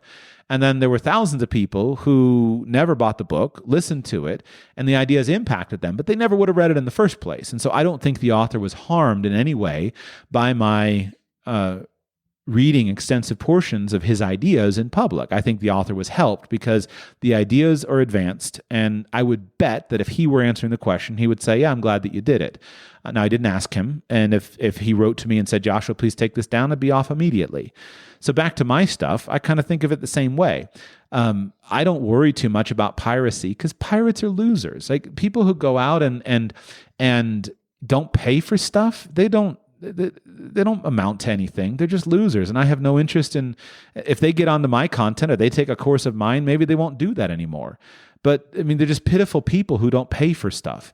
They're losers. They're not able to be successful. It's a terrible mindset. The idea of not paying people for their contributions in some way is again, it's a loser mindset. But those people who don't pay for my stuff, who find it I'm sure, I would guess that some of my stuff is out there and on some torrent site, et cetera, because everything is out there. But I don't worry about it for a couple of reasons. Again, the people who do that and don't find a way to create find the current stuff, they're losers. And I figure, hey, if they take my stuff, maybe it'll help them something. And at some point they'll come back and it'll all work out. They'll pay me at some point. And more importantly, they can't keep up. So I can produce new, better content far faster than anyone can rip it off. And they can't keep up with me. They can't keep up with my brain and with my learning and my ability, et cetera. And if I released a course 3 years ago and I took it off the market, well, the reason I did it is because the current one is way better and I've made it better. And the most valuable thing that somebody has in their life is time, not money. And so when I was young, I consumed lots I had lots of bootleg stuff. I grew up in the era of Napster and whatnot, but I guess I still probably have a lot of those files, but I have gone on to spend thousands and thousands of dollars with the people who impressed me the most. And so if I went through the names, it doesn't, these are just digital files that got passed around, and I didn't stay a loser who just tried to get free information. I used the free information that I got, and then I wound up paying those people thousands of dollars and purchasing their other stuff. And I'm loyal customers of many people. So I don't myself worry about it. I wouldn't care much. I'm not interested in spending my time trying to argue over pedantic stuff like that. I'm interested in going on, building, getting better, bigger, etc. And so I don't have strong opinions on it beyond what I've described. Right on. Well, that was very helpful. Thank you. Yeah, my pleasure. Anything else? I think that'll do it. I'll probably call back. Yeah, love to speak to you again. And I should spend more time digging into the copyright arguments and whatever, and to be able to prepare to have a coherent argument on it. But I just haven't gotten around to it. Go to the great state of Pennsylvania. Welcome to the show. How can I serve you today? Hey, I have a Pennsylvania area code, but I am actually in the great state of Washington. Even a better state. Pennsylvania is for losers. The great state of Washington, that's where it's at. I love them both. So I'm going to take this into a slightly different direction, and I don't know if you've spoken on this before, but sometimes you say, ask me anything, so I'm going there. This is about family and about keeping my siblings together. I have two brothers, and we are very strongly loyal to one another. And now we are facing that time in life when our parents are needing some help and are aging. And so, there are some things coming up for people that are difficult. And I just wanted a little bit of advice from you. So specifically what's happening, mom and dad are aging. Mom probably needs to go into assisted living, and dad is mostly fine. He'll be fine, and that's good. I'm trying to get my brothers over the denial of mom is just fine. She's not fine. She's had some strokes. She has some areas of fine and then some confusion. And they don't really want to hear any facts from me. There's a dynamic there where my success makes me untrustworthy to them. It's a white collar, blue collar thing. So there is a dynamic there. And I've learned that it's better for me not to try to be expert at anything when I'm with them. Or even nudge toward expertise. Hey, go look at these resources. Not good. So what I said to them was, hey, let's get an attorney. I'll pay for an hour, and let's just ask some questions to see what can happen, which I think is good. In response to that, one of my brothers is a little bit concerned about retirement. He thinks he's going to do some things with real estate. I think he's going to be fantastic. I think it's a great thing. But what he did was talk to dad and got dad to change the will and put the house in his name only, instead of split between the three siblings, which was a backhanded move. He kind of did it in a bad way, telling dad he loves the house, but really he just wants to rent the house. So I feel like that's like a little bit of a red flag. And then he talked about maybe having dad transfer it into his name to save on taxes. Well, that can't happen. And I talked to dad, and the reason is because dad needs to live there, and it's not going to be a lot of taxes. We're not in a position to have to worry about that amount of taxes and all that. What if we transfer it into his name and he dies, who owns the house, or he gets into a terrible accident and needs a lot of health care and has to sell his assets? Then where does dad live? Like, it's a whole, and there's not going to be a house anyway. Probably dad is so healthy. If he drops dead, there will be a house. If he has any end of life care, that house is going to pay for it. Mm-hmm. So I briefly talked to dad and gave him, since I'm dad's advisor, first I said, Dad, am I still your advisor? I know that was the legal agreement that you asked me to be, in all of the things in his, for healthcare, which I've had to do a couple times, and other things, and he said yes. And I said, well, I just want to let you know, like, I know you wanted to give Joe the house. And he said, yeah, he got real fired up. And I said, that's good. I understand. But also maybe don't do, and I explained a couple of things about my concerns about why he should keep the house in his name for now. So, so dad's on board with that. I'm left with this situation where like my brother, I don't know what he's going to do next, who he's going to convince of what. And I want to bring him, and he is an ethical person. I think he is making a mistake right now. I think he might be getting some bad advice from a friend who I haven't met, but I intend to meet. Oh, my earbud is going. So I'm changing earbuds. Sorry. Oh, good. Sorry. My AirPod. I know what it's like. They run out. My count is it's 2 hours and 45 minutes. That's how long mine lasts. So we're at an hour and 40 minutes into this call. You've been waiting on hold, so it's understandable. No problem. That's fine. So what I'm trying to do I got the name of a great lawyer, and I told the same brother, I said, I feel like you will be head of household one day. I want you to think of yourself as a leader of our family, because when the next generation, my kids and our other brother's kids, as they grow, he's been in a physical labor job. He's always been physically fit. He may live the longest, most likely. So I'm trying to build him up into what I see as his potential as leader, and try to steer him toward good decisions. Yeah. That to me is the real value here. My daughter is great. She makes great decisions. She could guide the family if I passed or something like that. But also, I'd love to keep everybody together and keep everybody whole. Yeah. So I got the name of a great lawyer from a friend that helped, and he said, "Oh, I called that lawyer and he never called me back, but I have a lawyer from my friend." So I think it's the friend advising him to do a little underhanded things. So is it really a lawyer? Is it? I don't know. So I said, okay, let's do that. Make the call, get the call set up. So I'm putting it in his bucket to do that. But time is marching on, so I may have to take another path myself to get mom in good shape. But I still want to keep this whole thing whole. And so then he said to me, "Hey, Mag, do you have dad, will this is like the advanced directive, like all the different things?" And I do, and I'm dad's designated person. Our other brother is mom's designated person, and we all agreed we would work together to make decisions and to keep everything well. And we have a process for that where whoever's in charge makes the final decision, and we all support that person, because mostly worried about my baby brother with mom having like guilt feelings or something if he should make a decision, or having concern that others in the family may give him grief, and we're going to stand next to him no matter what. He makes a decision. We'll do legwork if he needs it, but we'll stand with him.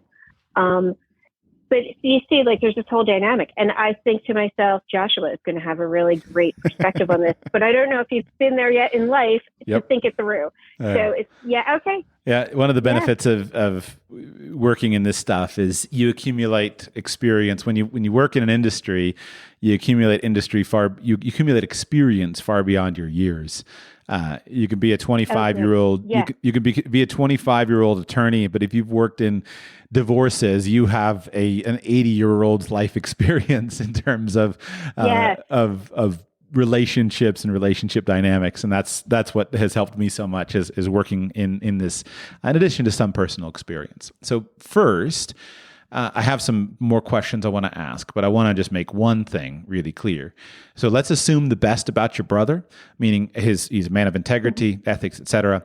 He's doing stupid stuff because the idea that any father should ever transfer a house into his son's name while the father is living is dumb from a tax perspective, from a legal perspective, etc. The only reason I could ever think why you would do that would either be some kind of scheme to lower the parents' assets for Medicaid planning, etc. And that's a dumb way to go about it. You're not doing proper Medicaid planning in that scenario. Or it's some kind of fraudulent desire to basically steal a house from your parents. From a legal and tax perspective, the most important thing for your father to do with something like a house, even if he wants to completely inherit that particular son, is for him to own the house until he dies. And if he owns the house until he dies, then the house as capital gains property will receive a step up in tax basis, and the son will receive the house completely tax-free. Or alternatively, if he's trying to give the money to his son, don't give the house, sell the house and give the money. And so even if he sold the house and give the money, that itself would be a superior structure from a tax perspective. Now, there are potentially a couple of facts I didn't investigate. I'm not going to investigate all the details. Maybe your father just owned this house. Maybe it has a high tax base, et cetera. There could be a few things, but your brother is doing stuff that's actually dumb. Like the idea of somebody writing. First, let me do a bit more fact finding. Has your father and mother lived in this house for a significant amount of time? Thus, they probably have a significant amount of gain in the house.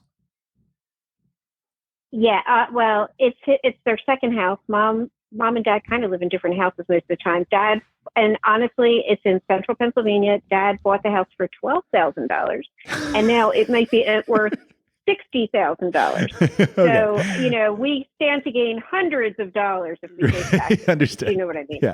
So I guess the point is that if your dad bought the house for $12,000 and it's today worth $60,000, if your dad signs over the house to his son inherits a $48,000 of taxable income upon which he owes taxes. Now, obviously, the numbers here we're talking about are modest. It doesn't really matter, but your son would have to wind up owing a tax bill of $15,000 that he otherwise wouldn't owe if he would do something smarter.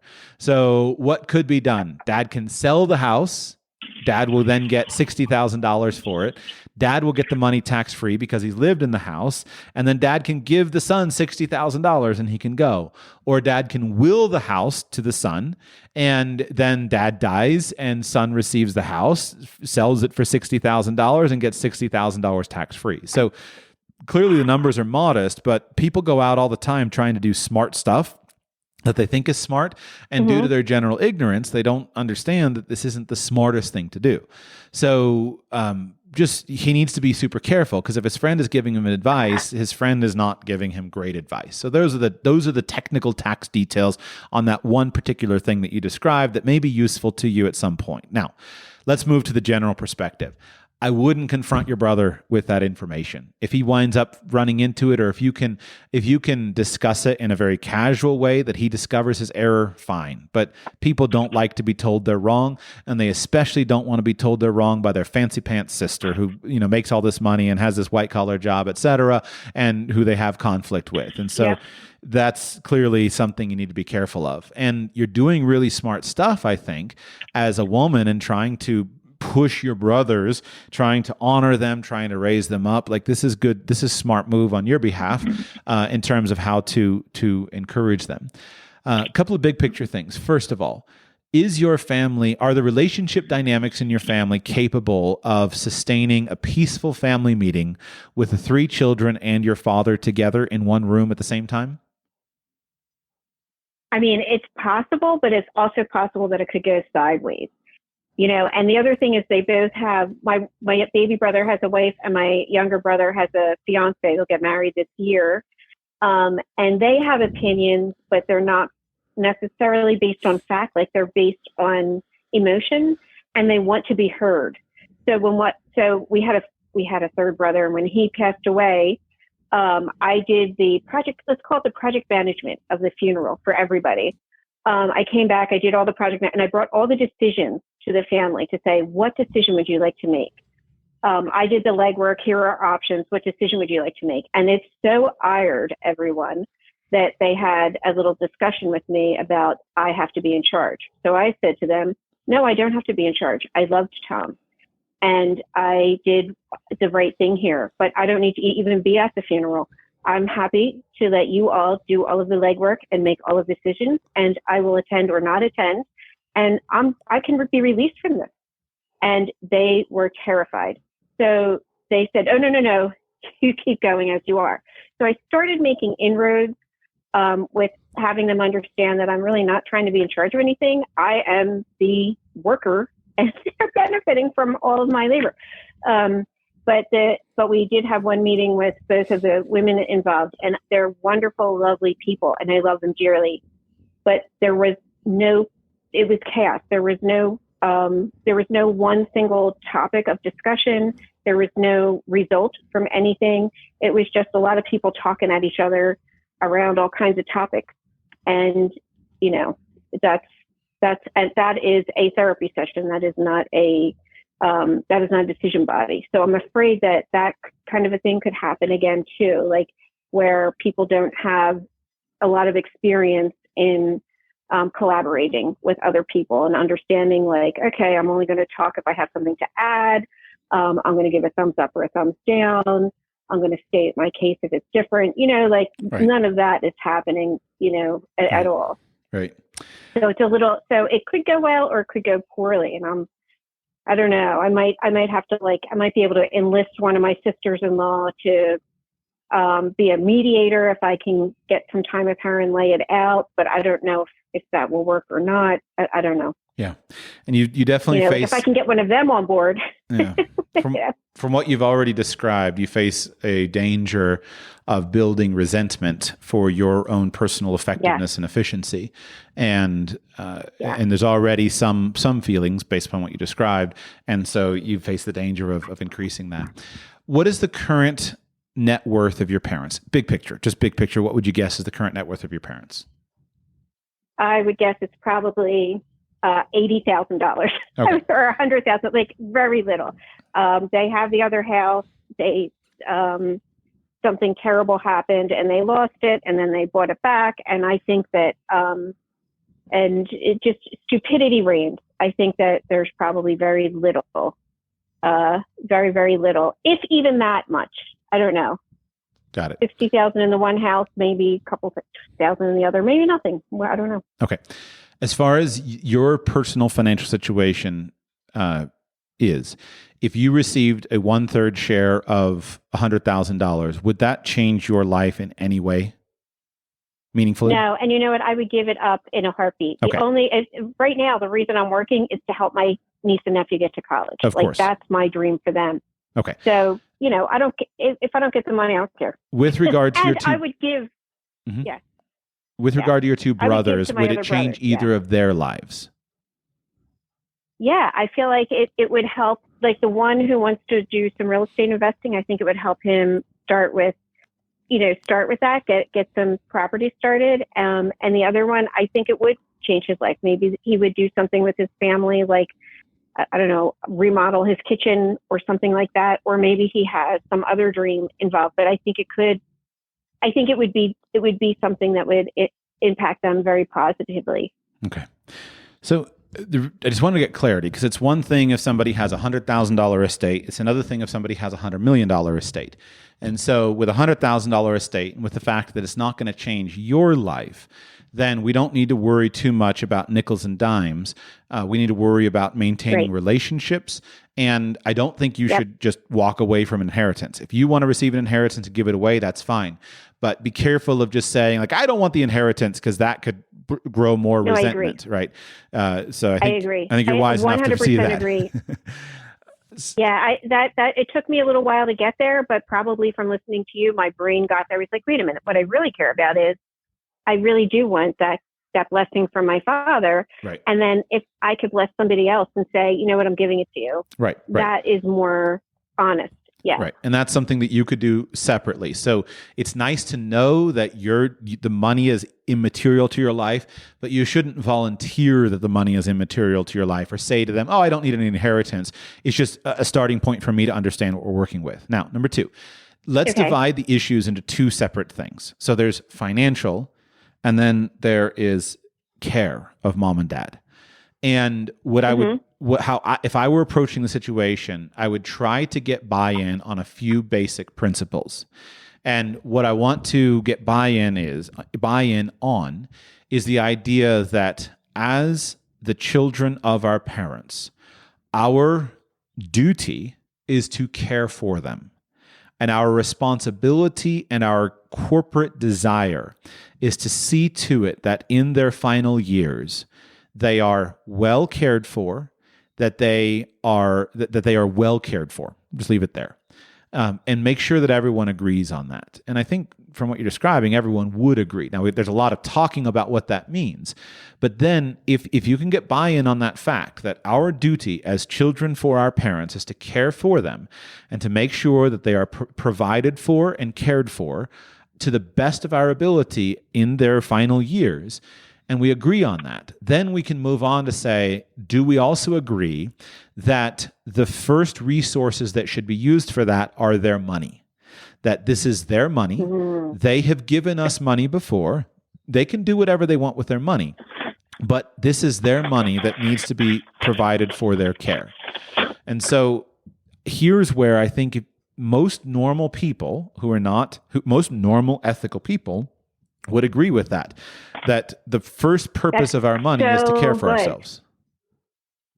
Yeah, because the same brother has this idea that we could get mom into a place and then each chip in a couple $100 a month and it covers her, which is just like, it's cute, but it's not reality. I mean, even if she's probably going to be a Medicaid case, and even if that's the case, even if we did chip in a couple $100 a month now, she has had strokes. She's going to need memory care. Mm-hmm. And so it goes up to $8,000, $10,000. Friends of mine are looking at $16,000 a month. Wow. Here out in Seattle area. Mm-hmm. But for mom, it might not get that high, but $5,000 or $8,000 a month is certainly more than we're going to be able to do splitting among the three of us.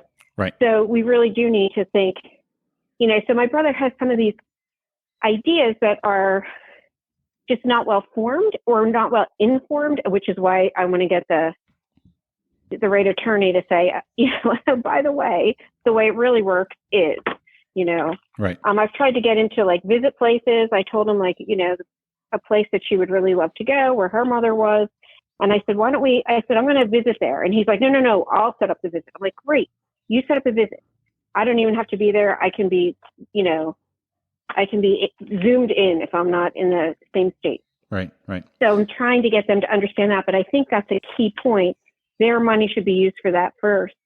And that's probably a key point we need to establish with the attorneys, because I already have heard that if, say he did sell the house or give the house away, and then within 5 years needed to go into assisted living himself, if it's a Medicaid case, then that within 5 years, they look back 5 years and that something bad happens. I don't know exactly what, but you can't just give your house to the kid and say, hey, state, pay for me. You really have to use your assets. Exactly. It's fraud. Case. It's fraud. They will claw back the money and they will require you to pay the money that was given away within the last 5 years. So it's fraud.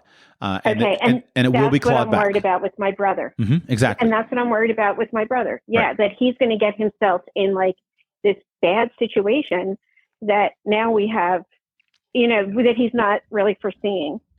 Right. And again, I would say that from what you described about, dad can give me the house, he's acting ignorantly. He doesn't have the confidence, the education, the experience, et cetera, to know the facts. He doesn't know how to consult professional advisors or sources of self-help information, and he doesn't have the capacity or the experience to understand all of what he doesn't know. This is the biggest flaw of ignorance in anything, especially in finances, is that you don't know what you don't know, and therefore you don't know the questions to ask. And this is always the key with ignorance in any field, is that we don't know. If we're not experts in the field, we don't know what we don't know, and we don't know what to ask. So therefore we make decisions based on limited information. And often if we had more comprehensive information, we would make better decisions. And so that's kind of the challenge that he's facing. So let me move quickly. Number one, I would encourage you to establish with your brothers. And again, this is one of those things where this probably doesn't start with your dad, but if you can talk about it with them, and if you can sustain a healthy conversation, I would try to get buy-in on a couple of things. Number one, do we all agree that our priority as sons and a daughter of our parents, whom we love, and we're good, honest people who love our parents and want to work together, that our priority is to do what's best for mom and dad? Yes, of course. We want to do what's best for mom and dad. Everyone agrees to that. And then do we also agree that mom and dad's assets should primarily be used to do what's best for them? And we're all hoping that when they die, we get $1 million. But until that happens, we're going to make sure that all of mom and dad's assets are used to do what's best for mom and dad and to provide for them what they need. And I can't imagine any reasonable moral person disagreeing with that. It may be with gnashing of teeth, right? I may just be drowning in debt as a son and desperately need money, but I'm at least gonna acknowledge that what I've just said is correct. Then the next thing to do is to create some very simple data points. And so what you can do is, if you have access to your parents' affairs, you need to create a current balance sheet. Very simple, right? Here's their house. It's house number 1 is worth $80,000. House number 2 is worth whatever. You need to create a simple statement of affairs to understand where they are. And you need to create a simple understanding of what their income is. So they have Social Security. If they have any other sources of income, they need to be understood what they are. And so, because what happens in these family situations is often there's not even understanding of the actual facts. Because as children, we're all busy. None of us really want to get involved with our parents' lives. We all have our own concerns, et cetera. And so if you can create a simple balance sheet of here's the assets that mom and dad have, here's the debts that mom and dad have, here's the income that mom and dad have, and here are their expenses, then at least we can start from the same place. And your father also, again, I don't want to, people sometimes it's just through no fault of their own, but they're not rational. So the idea that a guy with $100,000 net worth can give away his house when his wife is heading into memory care and when he himself is strong and vigorous and likely to live for another 20 years, this is crazy. Like you need this $100,000 and it needs to be in the bank so that you have some money to buy the things that you need. And to me, it will be obvious that if you put that on paper, you'll understand that no significant changes should happen here, like financially. No big gifts should be made. No anything should be made. And the reason you need to communicate on paper is to get aligned with the other brother if necessary, just with the facts. He's a little bit upset that he was like kind of pushed out. He's like, well, nobody asked me about the house and that. And the other brother was like, oh, well, and my dad was like, I decided. So we will unravel that in time. I feel like that's a comma, not a period. Okay. Do you have how do you and your brothers communicate? Do you have a group text message, a WhatsApp group? Yep. What do you have? A group text message? We have group text and they're in Pennsylvania. So I visit Pennsylvania. I also have a daughter in Pennsylvania. So I visit Pennsylvania every couple months. Okay. And we sometimes talk on the phone. Okay. And I also individually talk to each of them in emails. I have a lot of communication. Good. Wonderful. Okay. And with their wives and with their kids. Like I keep it all going. Good. So you might consider with your group text, you might consider creating a group text with you, your brothers, and their wives. You don't need the kids involved. Just the brothers and their wives, so that everyone's on the same page. And having their wives in the group, I think, can be helpful to minimize some of that brothers against a sister dynamic. It's important to have women and men fully informed of all of the facts, et cetera, so they can talk about it with their spouses, et cetera. Moving quickly, the next thing I would say is you need to get a clear understanding of what is likely to happen with mom and what is likely to happen with dad. So if you have you already had a professional review by a medical professional of your mom? A report made by a professional, an assessment? No, but she's clearly in need of help. Like this is pretty clear. So it's clear to you, but it's not clear to your brothers, right? Right. Okay. So you need to commission an assessment, a formalized assessment by a consultant, an expert, a doctor, a memory care. I'm not sure I don't remember the name to use, but somebody, have them assess your mother, create the medical assessment, and have the medical professional create a recommended care plan for her. And you need to know that as a starting point. And that needs to be an actual document, because then now you and your brothers have something to talk about. If you just give your opinion and your brother's a blue collar worker and he sees your mom once every 4 weeks, and like, well, mom doesn't seem that bad. But when you're there with your mom, you're there with her for 4 weeks and you understand all that's happening, you need a professional medical opinion that you can then take it off of you and you can discuss what the medical advisor says. And that would be the first thing I would do. And then you need to understand based on that medical opinion, let's assume that your mother is heading for a memory care unit. Before we go to the memory care unit, you need to ask yourself and talk about, is there a way that we could provide care for mom? And because this may be something that you could do. So your brother, for example, especially the brother who wants to have the house, it may be the case that he and his wife could provide a high level of good care for your mother and your father. And maybe he would want to do that. On the other hand, maybe they have no space, no desire, can't do that, etc. So none of us want to institutionalize our parents, and that should be the last resort, although it can be a very necessary step with a severe case of dementia or Alzheimer's. So you need to understand the options and talk about them as based upon the professional report. Then with those options, then your next task is to bring in professional knowledge of the state of Pennsylvania with your state's Medicaid laws and what paths are available. So I would hire a Medicaid attorney, an elder law attorney in the state of Pennsylvania. I would describe your parent situation. That's where you put down the balance sheet. Here's whose name is on the house. Here's whose name is on the bank accounts, et cetera. What are our options under the Medicaid laws of Pennsylvania? Very clearly, your mother is a candidate for Medicaid.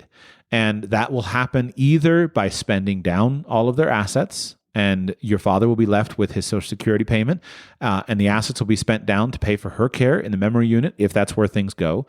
Or there may be an ability for you to set aside and separate the assets so that he has the house that he can live in. I don't know Medicaid law in Pennsylvania, but normally he would be able to retain a house that he lives in, and normally there would be able to be an allowance for his personal effects, et cetera, and then your mother would qualify for Medicaid.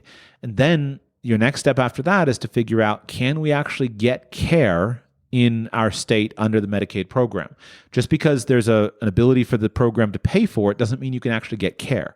Lots of people who are fully qualified for Medicaid, that they can't actually get the care that they need. And so you want to explore the options. Medicaid in some cases does provide in-home care. And so if you can get some kind of in-home care that is sufficient for your mother's needs so that she can stay home with her husband, that would be great. If you can't get in-home care, understand the facilities, et cetera, all the stuff that you're doing. So that would be the process that I would go down. And I think that where you can serve your brothers will be for you to be really good at what you are good at, of presenting the data, the research that you're skilled at collecting, and then trying to bring it to a family meeting of what do you all think would be best for mom and dad, and trying to get agreement on these basic foundational issues. And if we're dealing with normal, ethical people, then the answers will emerge pretty obviously from that data that you've collected with the professional assessment, with the Medicaid lawyer's advice, with the actual statement of accounts, the actual assets and income of your parents, et cetera. The decisions should emerge. The right answers should emerge from that data. Totally makes sense. Yeah, totally makes sense. And even if they are good, rational people, we're dealing with emotions here that come up in difficult times. So having all of that rationality and having the women involved too, the wives, I think that will help as well. Because even if people fly off the handle initially or have opinions or something, cooler heads will prevail in time. Right. Maybe the next day or something like that. So, and I think it's a fantastic thing, because one of the wives, her mother, will probably be in a similar situation in not too long. And if I can present a way that, like a path, here's what I did. Can we do the same thing for your mom?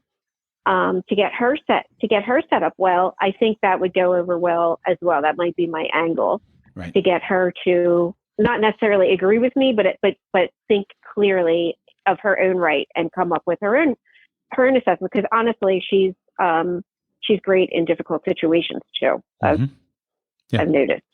So she has a lot of common sense. If my wife's hand touches my arm in the middle of a discussion, there is a deep volume behind that simple touch. So that I think it would be wise for you to bring everyone together in those conversations. Yeah. So. Yeah, it's such great advice. Thank you so much. I just really appreciate this. My pleasure. There's not a lot of people to talk with about this. No, there's not. There's not. But I think that you're doing the right stuff, and I hope that those steps will help you. I think the most important thing is just for you to be careful.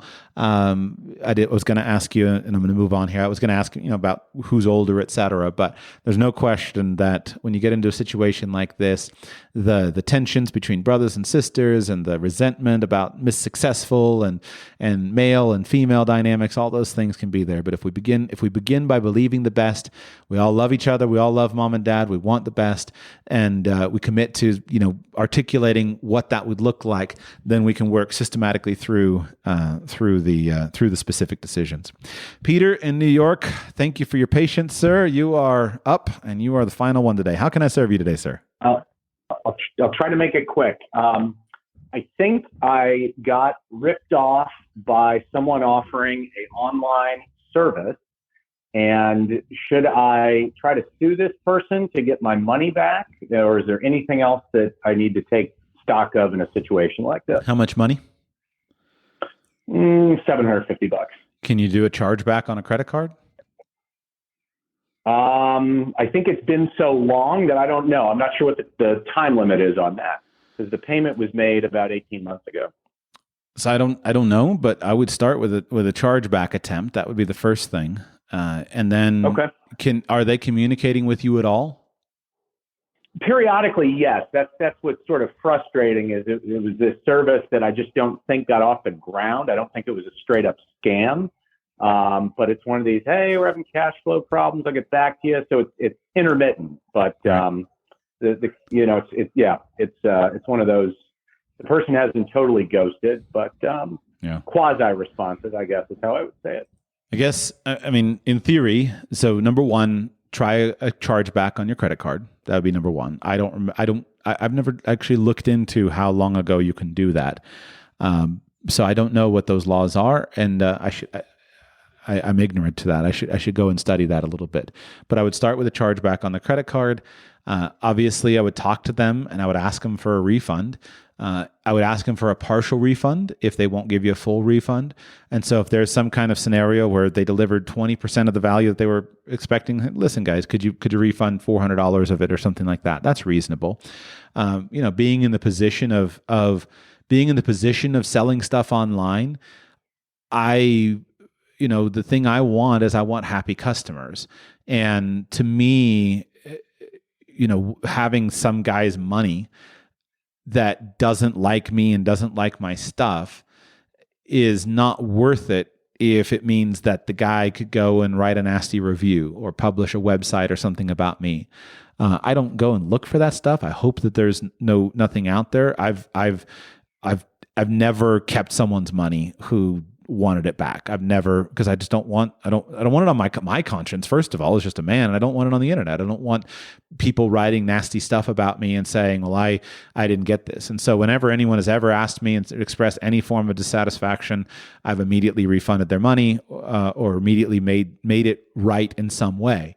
And so now if this guy has sold something that has that he can't deliver on, and he has cash flow issues, he may want to do that, but the money may be gone and spent. And yes, could you sue him and whatnot? Yeah, you could. I wouldn't waste my time with $750, because here's the way I look at it. If it's $750 and $750 is a big deal for you because you're poor and broke, and I know you're not, but like if you're poor and broke, then you don't have time to mess around with trying to get $750 from somebody. You need to go and make money. And if you're rich and successful, it's $750. Screw it and move on. And just next time, think of a different solution. I would never bother with trying to go with $750. I would never bother trying to go and do that. Maybe you write a review, make a report with Better Business Bureau, something like that. Put a review on his Google reviews or on his Facebook reviews, etc. Provide enough detail so that it's there to warn other people, and with the bad service. But that's as far as I would go. Okay. That sounds great. I'm going to try to charge back. That's interesting. I'll see what the deal is with that. Yeah. And then I think I don't have much to add. I just want to clarify on the reviews. I think any normal, rational, experienced person understands that we can't make everyone happy. And so, when I see 5-star reviews, 1-star reviews, etc., we can't make everyone happy. And so I will do business with people who have unhappy customers because people don't like us. We screw stuff up. But if in your review there is an allegation of fraud, then that is really important. So I always pay careful attention to the way that reviews are written.